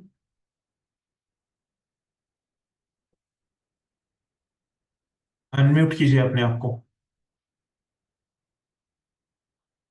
नेटवर्क चला गया शायद। ठीक है, और किसी को कुछ पूछना है तो आगे बढ़ते हैं, हम आगे का अंग की चर्चा करते हैं। तिलक तथा तुलसी कंठी, है ना? तो पद्म पुराण में कहा गया है कि वैष्णव अपने शरीर को किस प्रकार तिलक तथा कंठी से अलंकृत करे, है ना। तो ये हमने हमको सबको पता है, हम तिलक लगाते ही हैं कि कैसे 12 स्थानों पे तिलक लगाने रहते हैं, है ना? और ये उस पे नाम भी उच्चारण करना रहता है, अलग अलग जो 12 स्थानों पे हम तिलक लगाते हैं, तो 12 नाम है ना, वो भी आपको पता नहीं है तो वो तिलक का जो पैकेट आता है उसके ऊपर लिखा रहता है ना। तो किसी को पता नहीं है तो आप बाद में पूछ लीजिए मुझे, है ना, वो पैकेट पे पहले देख लीजिए, अगर मिलता नहीं किसी को तो मुझे पूछ लीजिए, मैं बताता हूँ। हाँ पूछिए प्रभु जी, आपका क्या प्रश्न था? हरे कृष्णा प्रभु जी, मेरा देवी देवताओं से संबंधित प्रश्न था, देवी देवताओं से। हाँ हाँ बोलिए। उसमें क्या है, हाँ, भगवान विष्णु ने गणेश जी को आशीर्वाद दिया था कि कोई भी पूजा के टाइम में उनका नाम पहले लेंगे, बाद में पूजा हो गया आगे, ऐसी सब जगह बोलते हैं। और अपने यहाँ पे ऐसा नहीं है ना, इसके बारे में कुछ बता सकते हैं क्या आप? मैंने तो सुना नहीं, मैं उतना पहले भक्ति नहीं करता था इस्कॉन के अच्छा, आने से पहले, तो वो तो नहीं सुना मैंने कि कहाँ पे है, ओके, कि कौन ठीक से है। ग्रंथ में वो देखना, पूछ, अगर वो किसी को पूछना है ना, हम्म तो वो कहाँ पे बोलते हैं ऐसे, अगर दंत कथा है, मतलब दंत ऐसे मुंह से अगर वो सुने आ रहे हैं हम परंपरा हम्म से, है ना, तो अच्छा, इतना भक्त लोग उतना महत्व नहीं देंगे उसको। तो कोई तो अच्छा, ग्रंथ में अगर वो आता है तो ही हम उसके ऊपर कुछ उत्तर गंभीरता से दीजिए। चर्चा कर सकते हैं, है ना। ओके ओके, ठीक है। हाँ क्योंकि वो प्रमाण चाहिए ना कुछ भी चीज का, ओके ओके, हरे है कृष्ण। ना। हाँ, इसलिए वो मानेंगे नहीं भक्त लोग उसको, जो शास्त्रों में कहा है प्रमाणवत है ना, तो उसी को ही मानेंगे। ठीक है, तो ये तिलक के बारे में हम चर्चा कर रहे थे कि कैसे वो 12 स्थानों पे तिलक लगाना है। वो तिलक का जो बॉक्स आता है उसके ऊपर लिखा रहता है ना। वहां पे पहले आप देखिए, नहीं मिलता है तो प्रभु जी बता ही दीजिए ना अभी। हाँ, तो देखिए यहाँ पे वो जो ये वीडियो में दिखेगा नहीं ना पूरा, वहां पे हाँ, जो यहाँ पे ऐसे पहला जो तिलक लगाते हैं हम इस सर के ऊपर, तो उस समय क्या बोलना है, ओम केशवाय नमः, है ना। फिर उसके बाद इसका सीक्वेंस है, फिर यहाँ पे दिख रहा है आपको, ये बंद किया तो दिखेगा। और हाँ कि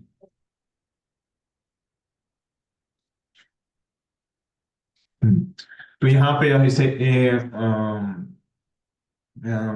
ये जो है कंठ इधर नारायणमय नमः, फिर यहाँ पे सीने पे माधवाय नमः, और यहाँ पे नाभि के इधर ऐसे गोविंदाय नमः, यहाँ पे दिख रहा है। हमारा जो ये रहता है नाभि का जो छिद्र रहता है उसके ऊपर, है ना, गोविंदाय नमः, है ना। फिर अपने राइट साइड में, है ना, तो यहाँ पे ऐसे में खड़ा हो जाओ, तो ऐसे हमारे पेट के ऊपर, है ना, ये जो हिस्सा है, तो यहाँ पे ओम वैष्णवे नमः, है ना। फिर यहाँ पे ये मधुसूदनाय नमः, ओम त्रिविक्रम, हाथ में नीचे इधर मधुसूदनाय नमः, त्रिविक्रमाय नमः। फिर वैसे ही यहाँ पे राइट साइड में वामनाय नमः, श्रीधराय नमः नीचे, फिर ऊपर में ऋषिकेशाय नमः। फिर यहाँ पे पीठ में पद्मनाभाय नमः, फिर पीठ में नीचे, है ना, प्रभु जी दामोदराय। स्लोली बता जी। Okay okay, slowly. हाँ हाँ, तो ठीक है, तो पहले से बताता हूँ धीरे धीरे, है ना, कि ओम केशवाय नमः, है ना, ये ऊपर वाला। फिर यहाँ पे अभी कंठ में लिख लिया सबने। दूसरा बताता हूँ कि ओम नारायणमय नमः, दूसरा यहाँ पे कंठ में। तीसरा जो है यहाँ पे हमारे छाती के ऊपर, है ना, वहां पे नाम क्या है, ओम मधुसूदनाय नमः। तीन हो गए। फिर हमारा ये हाँ, बेम्भी जो नाभि का ये रहता है वहां पे प्रभु जी आपने माधवाय नमः बोला था ना छाती पे।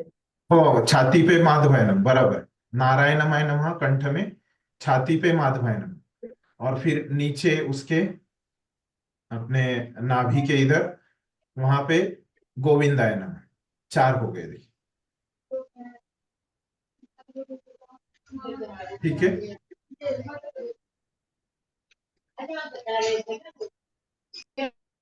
ठीक है, यहाँ तक चार बताए, चार लिख लिए सबने, चार लिख लिए सबने।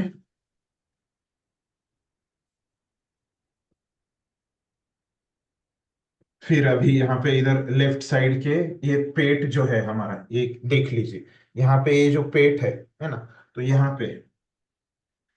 पे क्या है, ओम विष्णवे नमः, ये पांचवा, ठीक है, विष्णवे नमः। फिर यहाँ पे हाथ में ऐसे, ये नीचे हाथ में ऐसे एक ऊपर और एक नीचे, तो पहले पांचवा विष्णवे नमः हो गया सबका। आप मुझे बताइए आगे का कब बताना है, आपने लिख लिया तो आपका हो गया वैशाली माता जी लिख के विष्णवे नमः तो। हाँ हाँ, तो छठा नंबर का है ओम मधुसूदनाय नमः, सबके पीछे ओम ओम बोलना है ना, ओम मधुसूदनाय नमः। ये छठे नंबर का, वो कहाँ पे लगाना है, यहाँ पे हाथ के इधर नीचे, है ना, नीचे वाले का, लेफ्ट हैंड के इधर नीचे वाले का, है ना। तो ये लेफ्ट साइड का पहले बता। ये पांचवा हो गया ओम विष्णवे नमः। छठा यहाँ पे हाथ में ऐसे, ये भुजा है तो यहाँ पे नीचे में, है ना, क्या है छठा नंबर का, ओम मधुसूदनाय नमः। फिर उसके ऊपर ये क्या है, त्रिविक्रमाय नमः, ठीक है। कितने हो गए वैशाली माता जी? 7। हाँ, तो सबके हो गए 7। तो आगे बढ़ते हैं, तो आठवां है जो प्रभु जी हमने यहाँ पे, पहले प्रभु जी हाथ में नीचे कौन सा और ऊपर कौन सा? डाबे बताइए हाथ में, वैशाली माता जी, आप बताइए आपने क्या लेफ्ट लिखा। हाथ में। लेफ्ट हैंड पे ना मधुसूदनाय नमः, ऊपर फिर मधुसूदन का नीचे मधुसूदन? नीचे मधुसूदनाय नमः, ऊपर त्रिविक्रमाय नमः। अच्छा, ऊपर त्रिविक्रम है। बराबर, ओके, थैंक यू। बराबर। और किसी को सबने लिख लिया? त्रिविक्रम तक आ गए, ओम त्रिविक्रमाय नमः तक। हम्म, तो अभी वैसे ही यहाँ पे अभी राइट साइड में जो पेट का मैंने बताया था, उसी जगह पे क्या बता लिखना है, ओम वामनाय नमः, है ना? तो कितने नंबर का हो गया ये वामनाय नमः? 8। 8 नंबर हो गए। सब लोग आ गए वामनाय नमः तक? 9 नंबर का जो है अभी इधर राइट हैंड पे नीचे, ओम श्रीधराय नमः, है ना? और ऊपर में, हाँ, श्रीधराय नमः हो गया सबका। 10 नंबर का ओम वामनाय नमः, ओम श्रीधराय नमः, नीचे वाला श्रीधराय नमः हो गया सबका। वैशाली माता जी आपका हो गया? हाँ, 9 9 तक हुआ है, श्रीधराय नमः, ऊपर दंड पर और एक है ना। हाँ, नहीं नहीं, यहाँ पे 9 नंबर का तो आपने पेट पे लगाया ना? नहीं। 8 नंबर का लगाया क्या राइट साइड में? हाँ, क्या था वो? वामनाय नमः। हाँ, ठीक। और हाथ पे ये नंबर कितना हो गया 9वां, वामन के बाद? श्रीधराय नमः, 9वां। 9वां, हाँ, 9वां ये श्रीधराय नमः। ठीक है, नीचे वाला। ऊपर वाला क्या है? वामनाय नमः, श्रीधराय नमः, ऋषिकेशाय नमः। ऊपर वाला कौन सा है? ऋषि। 10। हाँ, 10 नंबर उसका है, ऋषिकेशाय नमः, बराबर है। ऊपर वाला ऋषिकेशाय नमः, 10 नंबर। लिख लिया सबने? आपने लिख लिया माता जी? हाँ, अभी पीठ के बाकी। हाँ, 10 हो गए। तो पीठ में जो ऊपर है, यहाँ पे मेरा हाथ देखिए, कहाँ पे जा रहा है? यहाँ पे मेरा हाथ, है ना? हम्म, तो ये जगह पे आपको ऐसे तिलक लगाना है और बोलना है ओम पद्मनाभाय नमः, ऊपर में, पीठ में, है ना? ओम पद्मनाभाय नमः। और फिर ऐसे ये यहाँ से ऐसे हाथ डाल के देखिए, मेरा राइट हैंड कैसे पीछे जा रहा है ना? दिख रहा है वीडियो में? तो ऐसे पीछे से नीचे के साइड में वो लगाना है। उसका नाम क्या है? ओम दामोदराय नमः।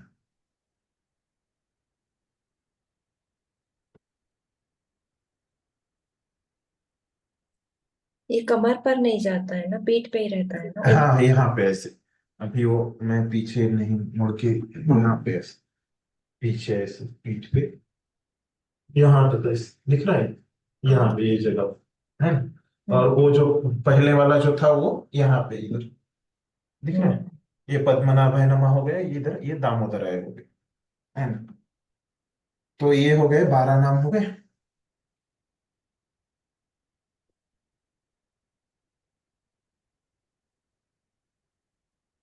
बारह नाम हो गए क्या माता जी? हाँ, हो गए हो गए। हम्म।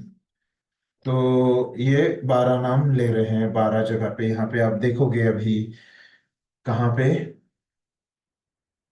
यहाँ पे अपनी किताब में आ जाइए, अभी पेज नंबर 74 पे, है ना? तो वहां पे जो बोला है, विष्णु मंदिर मानकर 12 स्थानों पर अंकित करते हैं, है ना? तो ये 12 स्थान है, और वो स्थान पे हमको वो मंत्र बोलने हैं। ठीक है, वो मंत्र भी मैंने आपको बता दिए। और इसमें है जो भी तिलक बचता है, क्योंकि हाथ में ऐसे मिलाते थे ना, तो जो भी हाथ को बचा हुआ तिलक रहता है, तो उसको क्या करते हैं, अपनी शिखा को बालों में पोंछ के क्या मंत्र बोलते हैं? ओम वास वासुदेवाय नमः, है ना? ये 13वां मंत्र है। ये तिलक नहीं लगाते, जो बचा हुआ तिलक है उस सर को अपने पोंछ के क्या बोलते हैं? ओम वासुदेवाय नमः।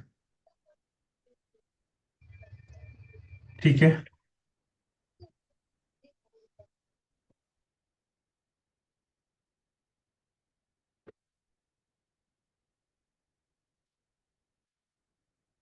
तो समझ में आ गया है ये। तो अगला हम परिच्छेद देखते हैं। तो तिलक कैसे लगाना है। तुलसी कंठी का तो सबको पता है ना। अब दीक्षा से पहले आपको 2 माला की रहती है। 16 माला कर रहे तो ही कंठी, 16 माला और 4 नियमों का पालन कर रहे तो ही कंठी पहनना है ना। तो उसके पहले आपको ये करना है, उसके बाद आपके काउंसलर की परमिशन से आपको कंठी माला पहननी है। तो हाँ, अगला परिच्छेद हम पढ़ते हैं। इस प्रकार का कथन स्कंद पुराण में भी आता है, जो इस प्रकार है। जो व्यक्ति अपने शरीर पर तिलक या गोपी चंदन, है ना। तो गोपी चंदन मतलब क्या रहता है, प्रभुपाद बता रहे हैं कि वृंदावन के कुछ भागों में पाई जाने वाली चिकनी मिट्टी, मतलब व्रजरज, है ना। चिकनी मतलब पतली मिट्टी, एकदम सॉफ्ट, है ना। तो वो ऐसी मिट्टी रहती है, धारण करते हैं, और जो अपने शरीरों पर भगवान का पवित्र नाम अंकित करते हैं, है ना। तो हमने देखा था कि भक्ति का एक अंग है कि वो टैटू वगैरह, है ना। उसको क्या बोला था, गुंदवाना ना, हिंदी में क्या बोलते हैं उसको, गुंदवाना। ऐसे अगर कोई गुंदवाता है भगवान का नाम, तो वो ठीक है। हमने देखा था भक्ति के अंगों में ये आया था। तो ऐसे हरे कृष्ण राधे राधे, है ना, ऐसे लोग लिखते हैं। तो कहाँ तक पढ़ा, हाँ। अपने शरीर पर भगवान का पवित्र नाम अंकित करते हैं, और जिनके गले तथा वक्षस्थल में तुलसी की माला रहती है, उनके पास यमदूत कभी नहीं जाते। यमदूत यमराज के सिपाही हैं, जो सभी पापी पुरुषों को दंड देते हैं। तो यमदूतों के बारे में बता रहे हैं प्रभुपाद कि कैसे वो पुलिस है, सिपाही है ना। जैसे पुलिस दंड देता है, तो वैसे ही यमदूत दंड देते हैं। जो वैष्णव है, उन्हीं उन्हें ये यमदूत कभी नहीं बुलाते। जैसे पुलिस जो है एक सभ्य व्यक्ति को कभी परेशान नहीं करता, है ना। तो वैष्णव सभ्य होते हैं। तो श्रीमद् भागवत में अजामिल के उद्धार के प्रसंग में कहा गया है कि यमराज ने अपने सहायकों को स्पष्ट निर्देश दिए कि वैष्णव के पास न जाए, है ना। क्योंकि ऑर्डर रहता है, पुलिस को ऑर्डर रहता है उनके अथॉरिटियों का कि आप कैसे सामान्य लोगों को परेशान मत कीजिए। वो सामान्य लोगों को परेशान किए करते हैं तो क्या होता है, उनके ऊपर भी केस हो जाता है ना। तो ऐसे रहता है। तो इसीलिए वो जो ये यमदूत है, वो क्या है, पुलिस की तरह अच्छा उनका नाम हो जाता है। तो फिर तीसरे परिच्छेद में बता रहे हैं कि पद्म पुराण में यह भी कहा गया है कि, अगला श्लोक है ये पद्म पुराण का है। जिस व्यक्ति के शरीर पर चंदन से भगवान का पवित्र नाम अंकित रहता है, वह सारे पापों के फलों से छूट जाता है, और मृत्यु के पश्चात भगवान के सानिध्य में रहने के लिए सीधे कृष्ण लोक जाता है। तो इसका फायदा क्या है कि एक भक्ति का अंग है, ये शास्त्रों के वचन बता रहे हैं क्यों ये तिलक हमको लगाना चाहिए। क्योंकि शास्त्रों में बताया कि ऐसे अगर हम लगाएंगे तो हम भगवान के सानिध्य में जाने के लिए, भगवान के धाम हम जा सकते हैं, ऐसे अगर हम तिलक लगा रहे थे।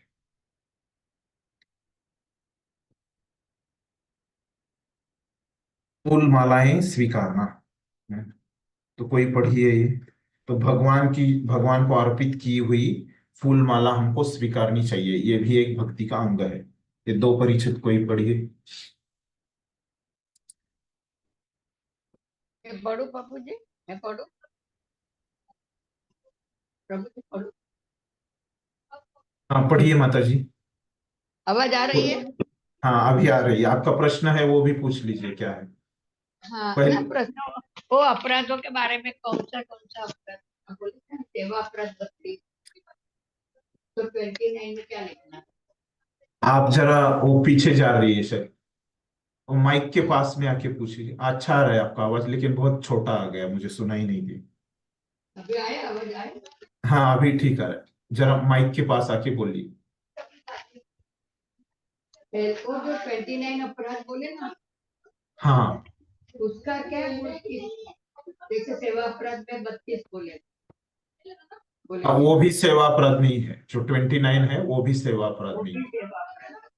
हाँ और 10 नाम अपराध है। हाँ 10 नाम अपराध। और क्या लिखे हैं? और क्या? 2 ही प्रकार के अपराध है, सेवा वही अपराध और सेवा नाम अपराध अपराध। और नाम अपराध। ओके ओके, हाँ थैंक हाँ। Thank you. अभी मैं पढ़िए पढ़ती हूँ। आप।